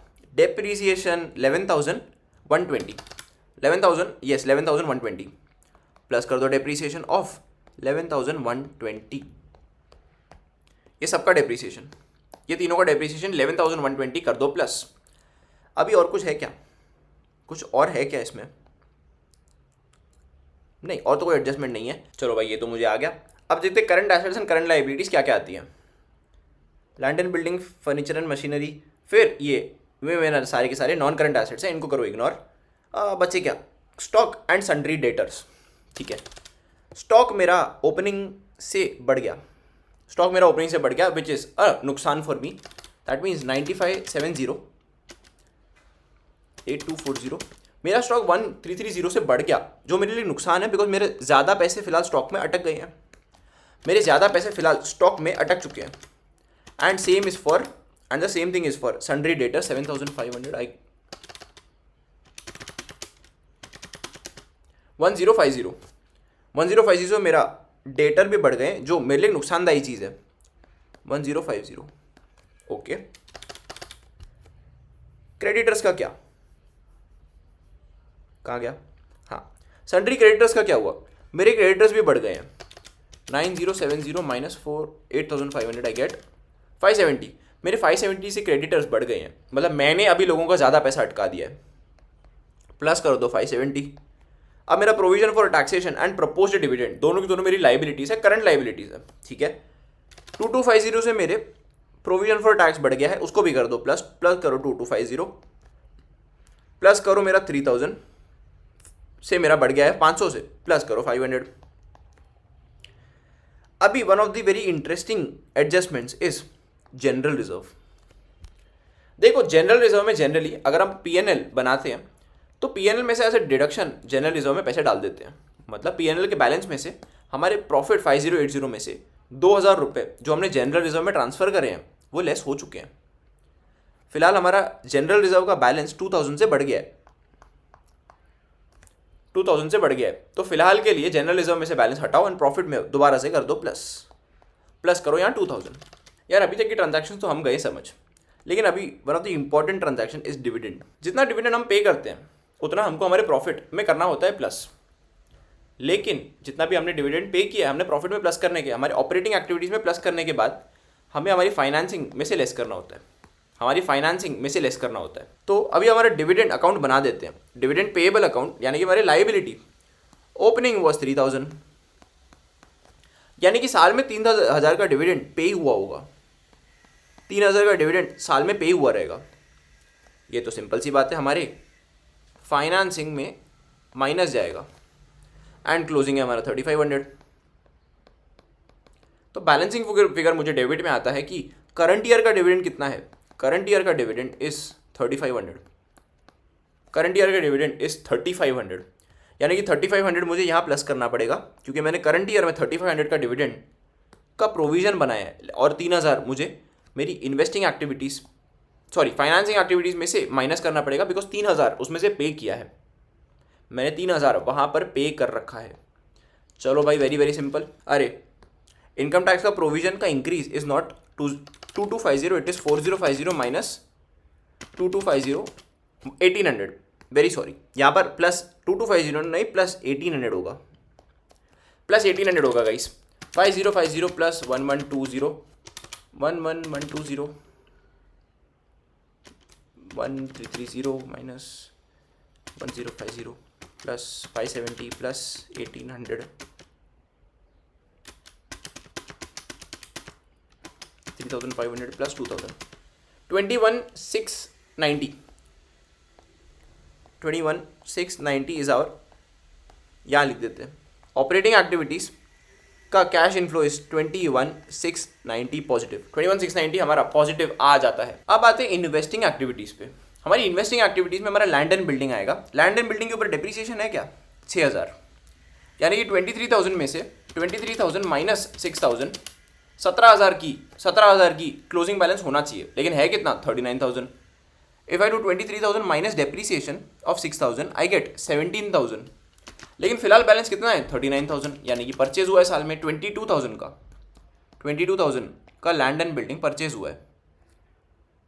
Investing cash flows, plant and machinery में भी सेम चीज़ करते हुए 8540 minus depreciation of plant 5000, I get an outflow of 10460।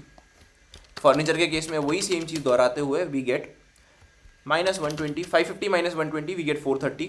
Addition कितनी है 220 की एडिशन है। टोटल मुझे आता है 32680 रुपीज़, 32680 का मुझे टोटल आउटफ्लो आता है जो नेगेटिव में है। ध्यान रखेंगे आउटफ्लो है हमारा तो वो नेगेटिव ही होगा, आउटफ्लो हमारा पॉजिटिव नहीं हो सकता, आउटफ्लो नेगेटिव ही होता है। 32680 लेट्स चेक, 32680 नेगेटिव आउटफ्लो, 32680 हमारा नेगेटिव आउटफ्लो है, 32680 हमारा नेगेटिव आउटफ्लो है। चलो वो भी यहाँ लिख देते हैं। इन्वेस्टिंग 32680 हमारा आउटफ्लो है नेगेटिव। इन्वेस्टिंग एक्टिविटीज़ तो हमारा हो गया। चलो भाई फाइनेंसिंग एक्टिविटीज़ पे आ जाते हैं। फाइनेंसिंग, यहाँ तो हमारे पास क्लियरली डेटा है कि हमारा इक्विटी शेयर कैपिटल 5000 से बढ़ गया, कर दो प्लस भाई 5000। शेयर प्रीमियम भी 3000 से बढ़ गया, प्लस कर दो 3000,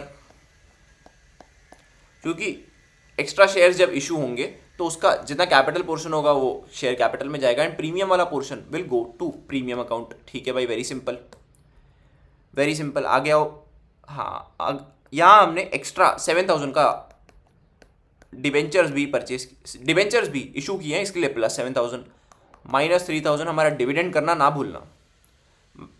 माइनस 3000 हमारा डिविडेंड जो हमने डिविडेंड पे किया था, 3500 हमने ऑपरेटिंग में प्लस किया बिकॉज उतने का हमने प्रोविजन बुक किया था।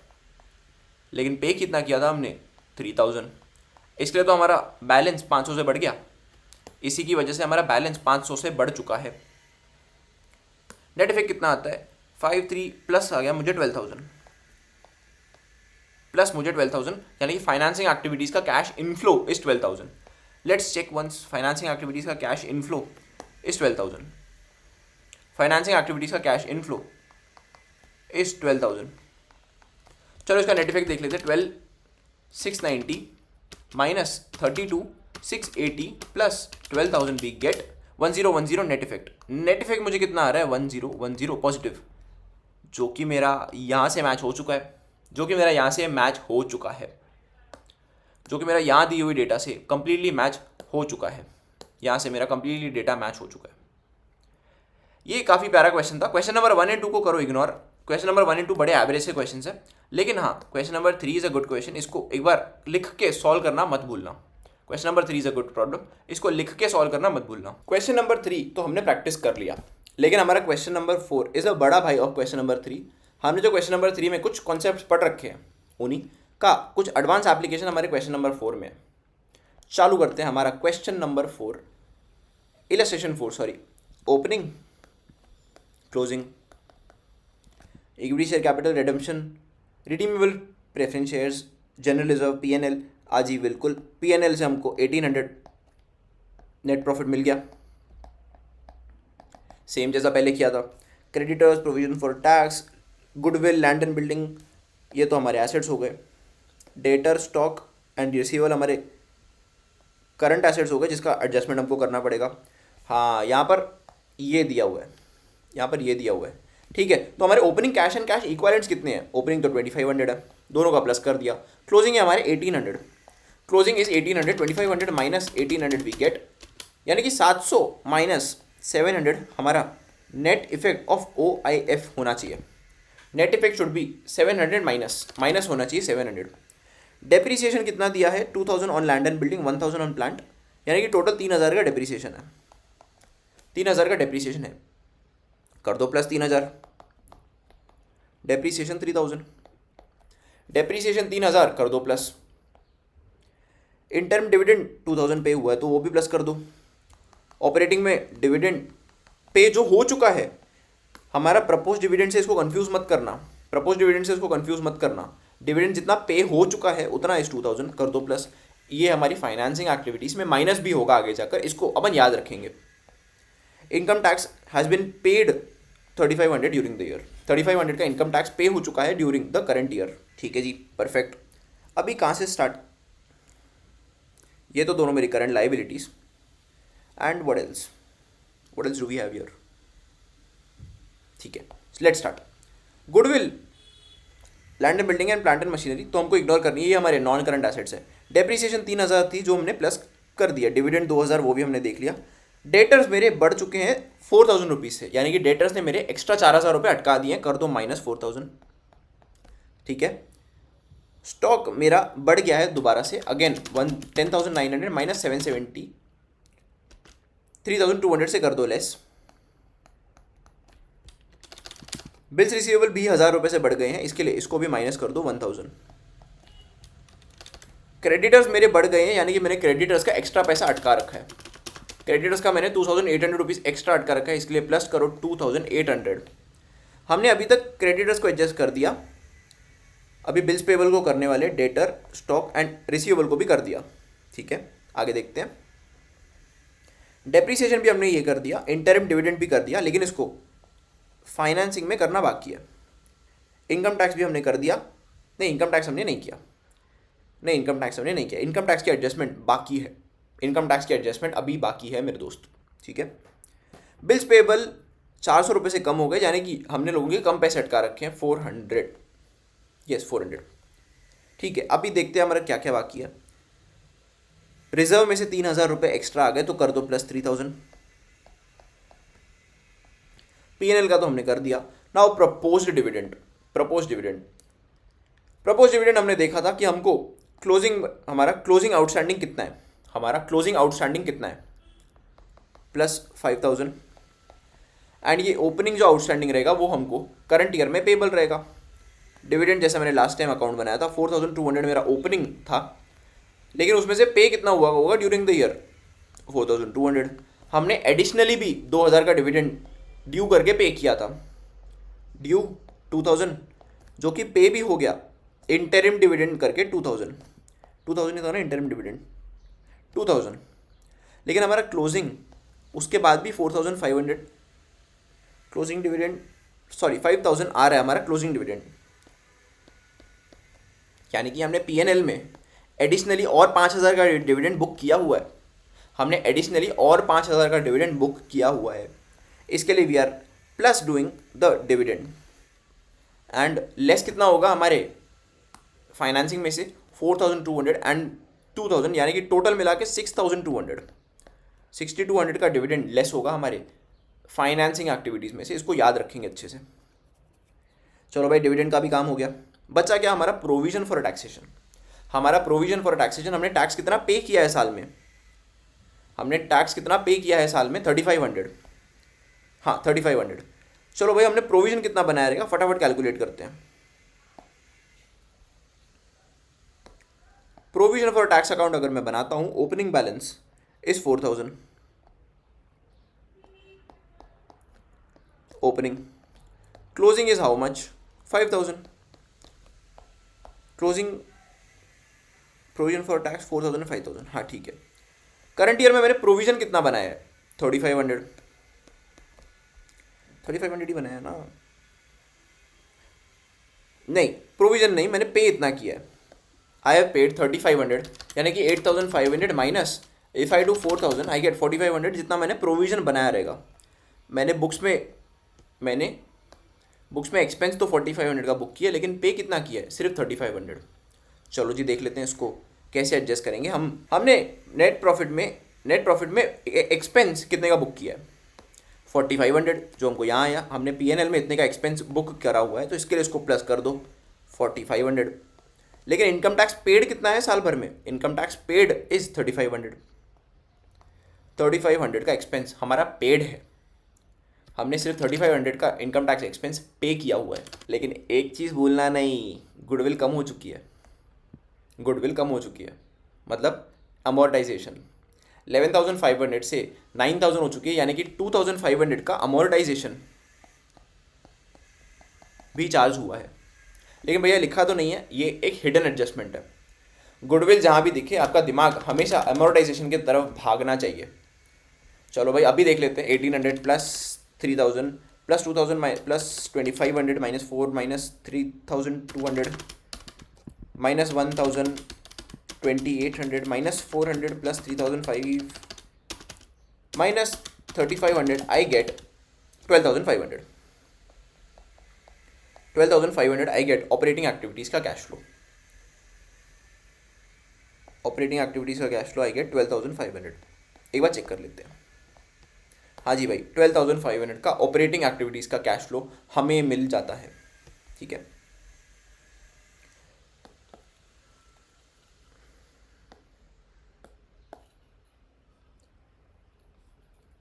अभी आती है हमारी investing activities.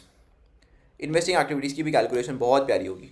Opening, closing, goodwill का तो हमने कर दिया, ठीक है। लैंड एंड बिल्डिंग देखो, लैंड एंड बिल्डिंग का ओपनिंग बैलेंस वॉज 20,000, इसमें से हमने 2,000 का डेप्रीसिएशन चार्ज किया 2000, क्लोजिंग आता है 18,000, लेकिन यहाँ पर कितना है 17,000, यानी कि हमने 1,000 की लैंड एंड बिल्डिंग सेल कर दी है। ठीक है, प्लांट की देखते हैं दोबारा से। प्लांट की देखो, प्लांट की 8,000 इज द बैलेंस, जिसमें से 1,000 का डेप्रीसिएशन अगर मैं चार्ज किया 7,000, करंटली बैलेंस इज 20,000, यानी कि 13,000 का मैंने प्लांट एंड मशीनरी परचेज किया है। क्या और कुछ है वैसे नेचर का? नहीं है, यानी कि 12,000 नेगेटिव मुझे इन्वेस्टिंग एक्टिविटीज़ का कैश फ्लो आ जाता है। That is 12,000 negative. Let's check, yes 12,000 negative. कहाँ गया मेरा ये? ऑपरेटिंग एक्टिविटीज़ का वॉज 12,500 पॉजिटिव, इन्वेस्टिंग का इट इज़ 12,000 नेगेटिव। 12,000 माइनस में बैलेंस है मेरा। फाइनेंसिंग का भी देख लेते हैं, फटाफट से देख लेते हैं। 10,000 से मेरा इक्विटी शेयर कैपिटल इंक्रीज हो गया, यानी कि मैंने कैपिटल इशू किया है, प्लस करो 10,000। माइनस करो 5000 रिडीमेबल प्रेफरेंस शेयर्स रिडीम हो चुके हैं। एक चीज़ भूलेंगे नहीं हम बिल्कुल, 6200 का dividend paid minus 6200 5000 minus 6200 we get 1200 negative minus 1200. Does our answer match? Yes, 1200 negative. 1200 negative. Financing का it is minus 1200. 12,500 minus 1200 minus 1200 we get 12,500 minus 12,000 minus 1200 we get minus 700. Negative 700 हमारा नेट इफेक्ट आता है। यहाँ कितना आया था हमको ऊपर बैलेंस शीट में जब हमने इनिशियली क्वेश्चन देखा था, ये आया था 2500, ये आता है हमारा 1800, जिसका नेट इफेक्ट जब हमने कैलकुलेट किया इट वॉज 700 नेगेटिव। यहाँ वो चीज़ कन्फर्म भी हो जाती है। क्वेश्चन नंबर 4 हमारे क्वेश्चन नंबर 3 का बड़ा भाई जैसा है। It is more detailed and a little tricky as compare to question number 3। Question number 3 was also a good question, लेकिन question number 4 is a better question. Question number 4 is an even better question. ये हमारे सारे के सारे solve हो चुके हैं यार। हमारा क्वेश्चन नंबर 5, चलो स्टार्ट करते हैं। Share capital, shares premium, retained earnings. यहाँ हमको P&L नहीं दिया है। रिटेन्ड अर्निंग्स यानी कि profit is 3082 minus 2382 we get 700 का हमारा प्रॉफिट। ठीक है। Mortgage, creditors, outstanding salaries, provision for tax, ये हमारे करंट लाइबिलिटीज़। हाँ, अक्यूमुलेटेड डिप्रिसिएशन, ठीक है, ये तो हमारे सारे के सारे एसेट्स हैं। ये हमारे करंट एसेट्स जिनका एंड में एडजस्टमेंट आएगा। ओपनिंग एंड क्लोजिंग में क्या डिफरेंस है? Opening and closing 980 minus 618 we get 362 plus होना चाहिए। Net effect should be 362 plus. Net effect हमारा 362 पॉजिटिव में होना चाहिए। चलो स्टार्ट करते हैं हमारा ऑपरेटिंग एक्टिविटीज़ का कैश फ्लोस। ऑपरेटिंग एक्टिविटीज़ का cash flows, a plan costing 600, accumulated depreciation 1480 was sold for 120। Profit देख लेते हैं 1680 1600 का प्लान था जिसके ऊपर depreciation was 1480 was sold for 120, यानी कि ठीक है, नो प्रॉफिट नो लॉस। हमको कोई भी प्रॉफिट रिवर्स करने की ज़रूरत नहीं है। ठीक है, रिवर्स करने की कोई भी प्रॉफिट हमको ज़रूरत नहीं है, लेकिन डेप्रीसिएशन तो हमको यहीं से मिलेगा 3700। अगर हम अक्यूमुलेटेड डेप्रीसिएशन अकाउंट बनाए, क्लोजिंग वॉज 3700, 1480 का एसेट का बैलेंस हटा दिया, क्लोजिंग वॉज 2620। 1480 प्लस 2620 माइनस 3700, यानी कि करंट ईयर का depreciation for plant and machinery was 400। ठीक है भाई, प्लस कर दो इसको 400 को 400। वैसा ही सेम चीज़ें हमको बिल्डिंग में भी दी हुई है। बिल्डिंग का अक्यूमुलेटेड डेप्रिसिएशन का अकाउंट का बैलेंस 200 से बढ़ गया, यानी कि 200 की डेप्रिसिएशन यहाँ चार्ज हुई है। ये तो हमको 2 मिल गए, ये हो गया। Building was acquired for at a cost of 2100। In addition to a cash payment, a 7-year mortgage loan was raised for the balance. 7-year mortgage loan was raised for the balance. A dividend was 800 का पे हुआ था।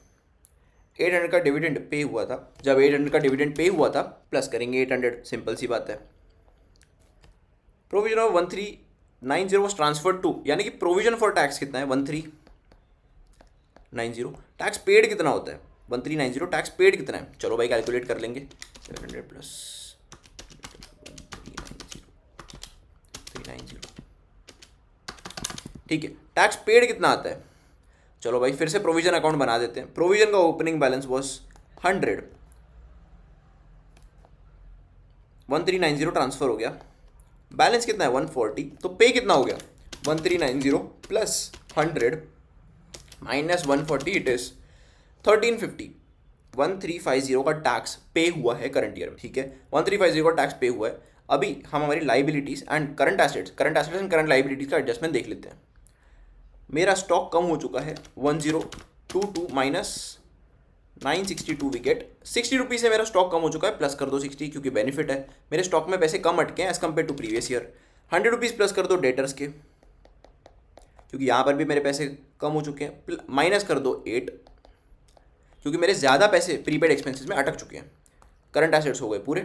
Current liabilities पे आओ एक बार। 690 से पैसे कम minus हो गए 90, माइनस हो गए 90, तो काम करो माइनस करो 90, बिकॉज मेरे कम पैसे, मैंने सामने वालों के कम पैसे ये साल अटकाए हैं as compare to previous year. As compare to previous year मैंने सामने वालों को कम पैसे अटकाए हैं। सेम लॉजिक से माइनस कर दो 60, माइनस कर दीजिए 60, सारे करने के बाद we get 2142। Cash flow, operating का cash flow what we get is 2142 positive. Let's check 2142 activity. यार हमारी ये एडजस्टमेंट, ये वाली जो हमारी एडजस्टमेंट नंबर 2 है, यहाँ पर दो आंसर्स पॉसिबल है डिपेंडिंग ऑन कि हम क्या अज्यूम करते हैं। देखो कैश पेमेंट 100 का तो कोई डाउट ही नहीं है कि ये हमारे इन्वेस्टिंग के आउटफ्लो में आएगा। इन्वेस्टिंग के आउटफ्लो में 100 आएगा तो उसका डाउट ही नहीं है, लेकिन रिमेनिंग के लिए a mortgage loan was raised, मतलब हमारा एसेट परचेज ऑफ 2000 के लिए एसेट टू कैश हुआ 100, एसेट टू लोन हुआ 2000। ये हमारी दो एंट्री पास हुई। अब देखो एंट्री नंबर 1 तो बुक्स में हमारे कैश फ्लो में रिकॉर्ड होगी ही होगी, उसका तो कोई डाउट ही नहीं है।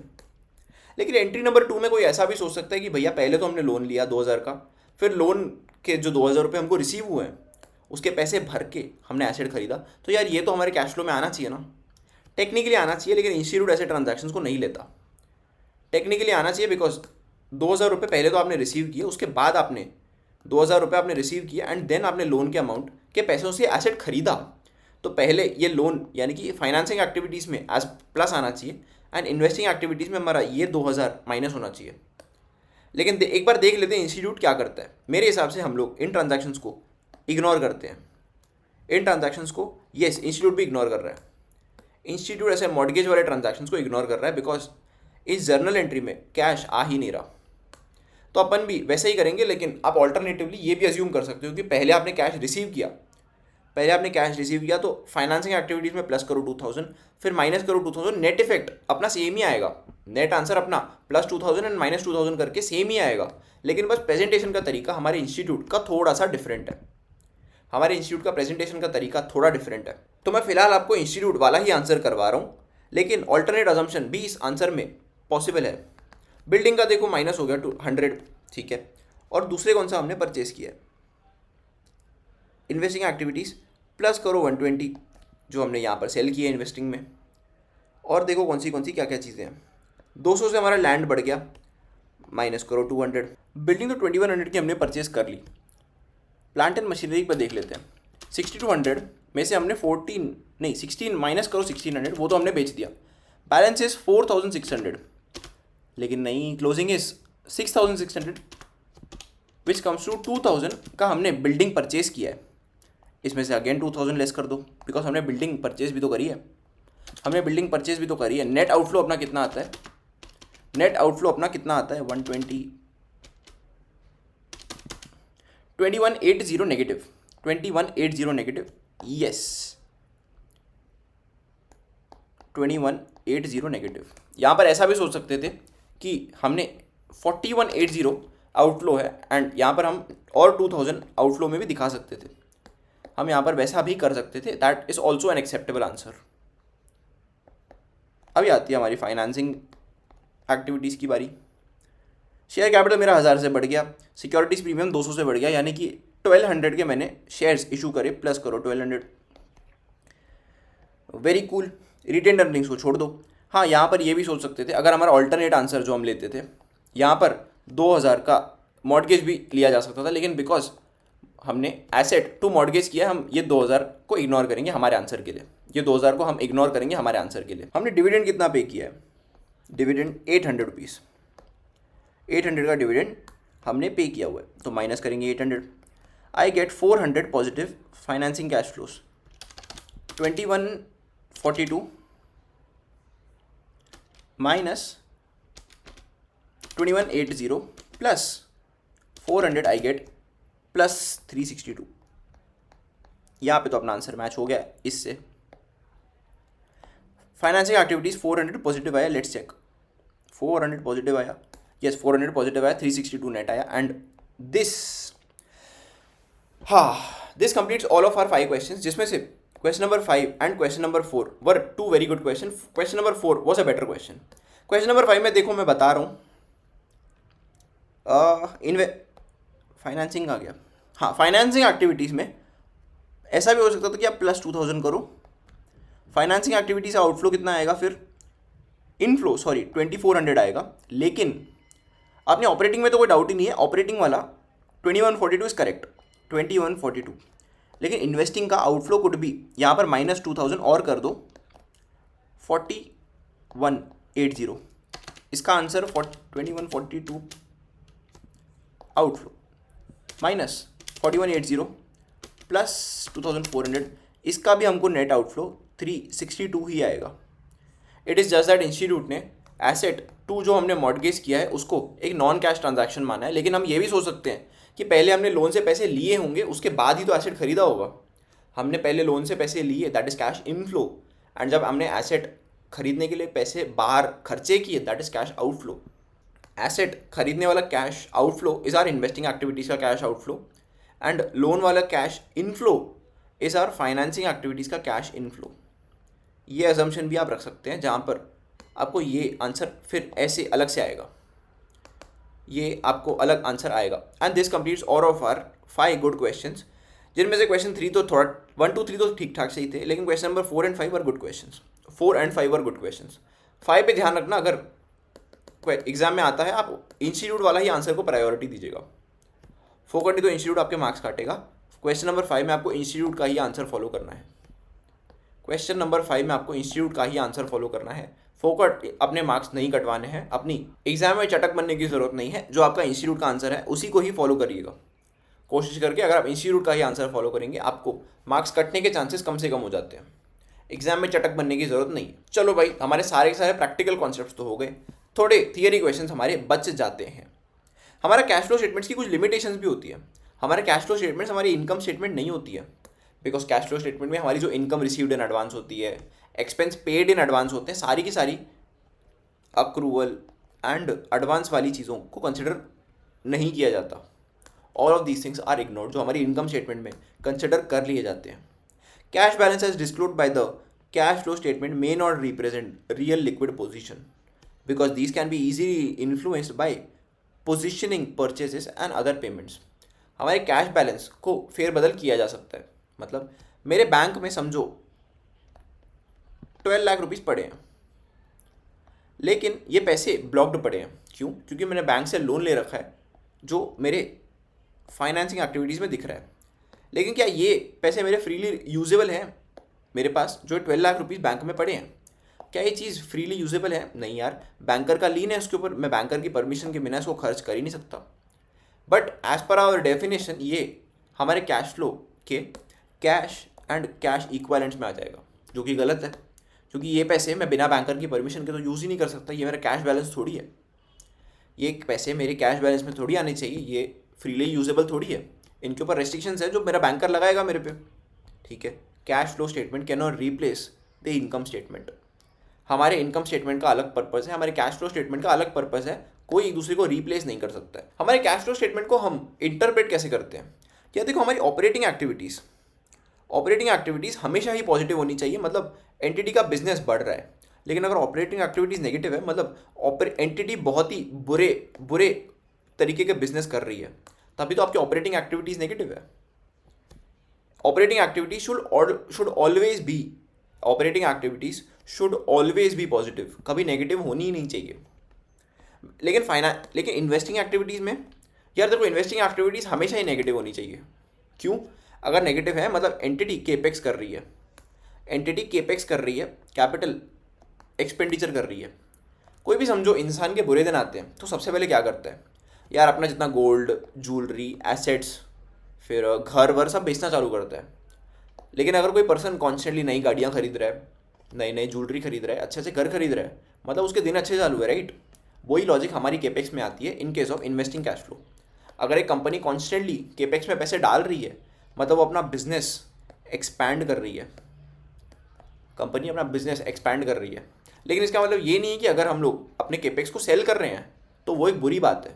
समझो कोई फैक्ट्री है जिसकी एफिशिएंसी बहुत लो है, तो रादर देन लॉस मेकिंग ऐसी फैक्ट्री को चलाने के हम उसको बेच देंगे। लेकिन जनरली हमारा investing cash flow should be negative. हाँ, in some cases it can be positive and financing cash flow should always be positive, क्योंकि it is also a sign कि हम हमारा कैपिटल एक्सपैंड कर रहे हैं फॉर फर्दर एक्सपेंशन। हम capital में से पैसे ले रहे हैं ताकि हम और एक्सपैंड कर सकें। एंड टोटल मिला के हमारे cash flow should be positive यार। Total cash flow should be always positive कि हमारे बिजनेस में हम पैसे ला रहे हैं, हमारा लिक्विडिटी कम नहीं हो रहा, हमारी लिक्विडिटी इंक्रीज हो रहा है, हमारा ऑलवेज पॉजिटिव कैश फ्लो आ रहा है। हमारा पॉजिटिव कैश फ्लो क्या चीज़ दिखाता है? A business has more money flowing into the business than out flowing the business. हमारा इनफ्लो ज़्यादा है as compare to our outflow हमारा कम है। एंड इसका नेगेटिव कैश फ्लो बिल्कुल उल्टा। यार यहाँ पर हमारे पास एक बढ़िया सा एग्जाम्पल दिया हुआ है जो भी हमने ऊपर पढ़ा। हमारी ऑपरेटिंग एक्टिविटीज शुड, एक बार एक शॉर्ट समरी बनवा देता हूँ। Operating activity should always be positive, investment activity should always B negative and financing activities ज़्यादातर केसेस में should be positive and total cash flow should be positive. Operating positive होनी चाहिए, मतलब हमारा बिजनेस अच्छा चल रहा है। इन्वेस्टिंग नेगेटिव है, मतलब हम कैपिटल केपेक्स में इन्वेस्ट कर रहे हैं, हमारे बुरे दिन नहीं आए हुए हैं, हमारे दिवाली वाले बुरे दिन नहीं आए हुए, इसके लिए हम अपने एसेट्स को सेल नहीं कर रहे हैं। And financing cash flow positive होना मतलब हम मार्केट से एक्स्ट्रा कैपिटल उठा रहे हैं ताकि हम केपेक्स में पैसे इन्वेस्ट कर सकें। इसका एक बड़ा अच्छा सा example iron mount and bronze metal के यहाँ पर हमको दिया हुआ है। यहाँ पर देखते हैं हम लोग नेट कैश यूज्ड, इंक्रीज और डिक्रीज कैश देखते हैं। 315,900 दोनों का सेम है, ओपनिंग कैश फ्लो भी दोनों का सेम है, क्लोजिंग भी सेम है, ठीक है। यहाँ देख के हम लोग एक नॉर्मल इन्वेस्टर क्या सोचेगा, अरे वाह दोनों का नेट इंक्रीज और डिक्रीज इन कैश सेम है, मतलब दोनों की लिक्विडिटी सेम होनी चाहिए। Not necessarily. 3,15,900 दोनों का नेट कैश इंक्रीज है, दोनों का लिक्विडिटी सेम नहीं हो सकता। कैसे? चलो देखते हैं। दोनों की ऑपरेटिंग हमने इनकम निकाली, ऑपरेटिंग कैश फ्लो निकाले। हमारे आयरन का 21,450 नेगेटिव है, लेकिन हमारे ब्रॉन्ज का 3,74,250 पॉजिटिव है। यहाँ पर नेगेटिव में हमारा बैलेंस है, यहाँ पर पॉजिटिव है, ठीक है। आयरन का इन्वेस्टिंग एक्टिविटीज का कैश फ्लो पॉजिटिव है, लेकिन हमारे ब्रॉन्ज का यहाँ पर नेगेटिव है। यहाँ पर ये पॉजिटिव है लेकिन नेगेटिव है, मतलब हमारा ब्रॉन्ज का बिजनेस भी अच्छा चल रहा है एंड वो फर्दर कैपिटल एक्सपेंशन में पैसे इन्वेस्ट भी कर रहा है। लेकिन देखो हमारे आयरन का बिजनेस तो ठप है एकदम, 21,450 नेगेटिव ऑपरेटिंग आउटफ्लो आ रहा है एंड लेकिन हमको हमारे एसेट बेच के कैश फ्लो तो आता जा रहा है। फाइनेंसिंग एक्टिविटीज़ में हमारे आयरन ने 30,000 का लोन ले रखा है, इसके लिए पॉजिटिव है, लेकिन हमारे ब्रॉन्ज ने क्या किया, अपना 27,750 का लोन रीपे कर दिया है इन्होंने अपना लोन। एंड वो चीज़ मेक सेंस ऑल्सो यार, हमारे ब्रॉन्ज का बिजनेस तो एक नंबर चल रहा है, इनका ऑपरेटिंग एक्टिविटीज़ का सरप्लस है, ये इन्वेस्टिंग एक्टिविटीज़ में और पैसे इन्वेस्ट कर रहे हैं एंड अच्छे बिजनेस की वजह से अपने लाइबिलिटीज़ को रीपे भी कर पा रहे हैं। लेकिन क्या ये सेम चीज़ हम हमारे आयरन के लिए बोल सकते हैं? नहीं यार, बिल्कुल नहीं बोल सकते। इनका बिजनेस तो खतरे में है, इनकी ऑपरेटिंग एक्टिविटीज़ अच्छी नहीं है बिकॉज नेगेटिव है। इनकी इन्वेस्टिंग एक्टिविटीज़ मतलब ये अपने एसेट बेच के पैसे कमा रहे हैं, इनके पास एक्चुअली कोई बिजनेस नहीं है, ये अपने एसेट्स को सेल कर रहे हैं, इनका दिवालिया निकलने वाला है, इनका बुरा टाइम चालू है एंड ये लोन ले रहे हैं बार बार, इनका बिजनेस तो है नहीं, एसेट बेचे जा रहे हैं एंड लोन पे लोन लिए जा रहे हैं। हमने जब इनकी नेट ये आउटपुट देखा, हमने जब इनका ये नेट आउटफ्लो देखा, इंक्रीज और डिक्रीज इन कैपिटल, एक इन्वेस्टर ये देख के ये सोच सकता है कि दोनों कंपनी की लिक्विडिटी सेम है, बट ऐसा नहीं है।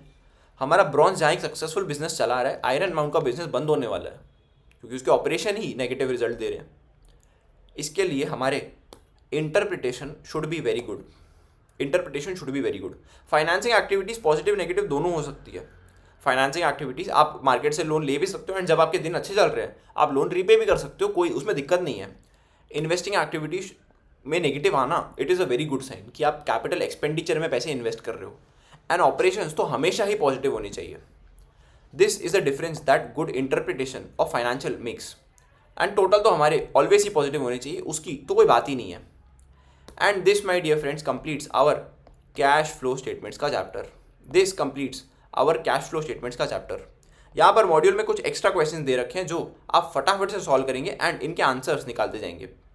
मॉड्यूल में कुछ एक्स्ट्रा क्वेश्चंस दे रखे हैं जो आपने सॉल्व करने हैं एंड उनके आंसर्स निकालने हैं अपने होमवर्क के लिए फॉर योर प्रैक्टिस। जहाँ तक बात हो वीडियो की, अगर वीडियो पसंद आया वीडियो को एक लाइक करना एंड एक प्यारा सा कमेंट करना ना भूलियो। अगर दिल से पसंद आया हो एक अपने किसी एस्पिरेंट फ्रेंड के साथ शेयर करना भी ना भूलियो। मैं मिलता हूँ आपसे इन द नेक्स्ट लेक्चर, तब तक के लिए keep learning, keep upgrading your self, keep making your self a better person, always giving your absolute best. मिलते हैं हम अगले लेक्चर के टाइम में। Thank you so much for watching this video.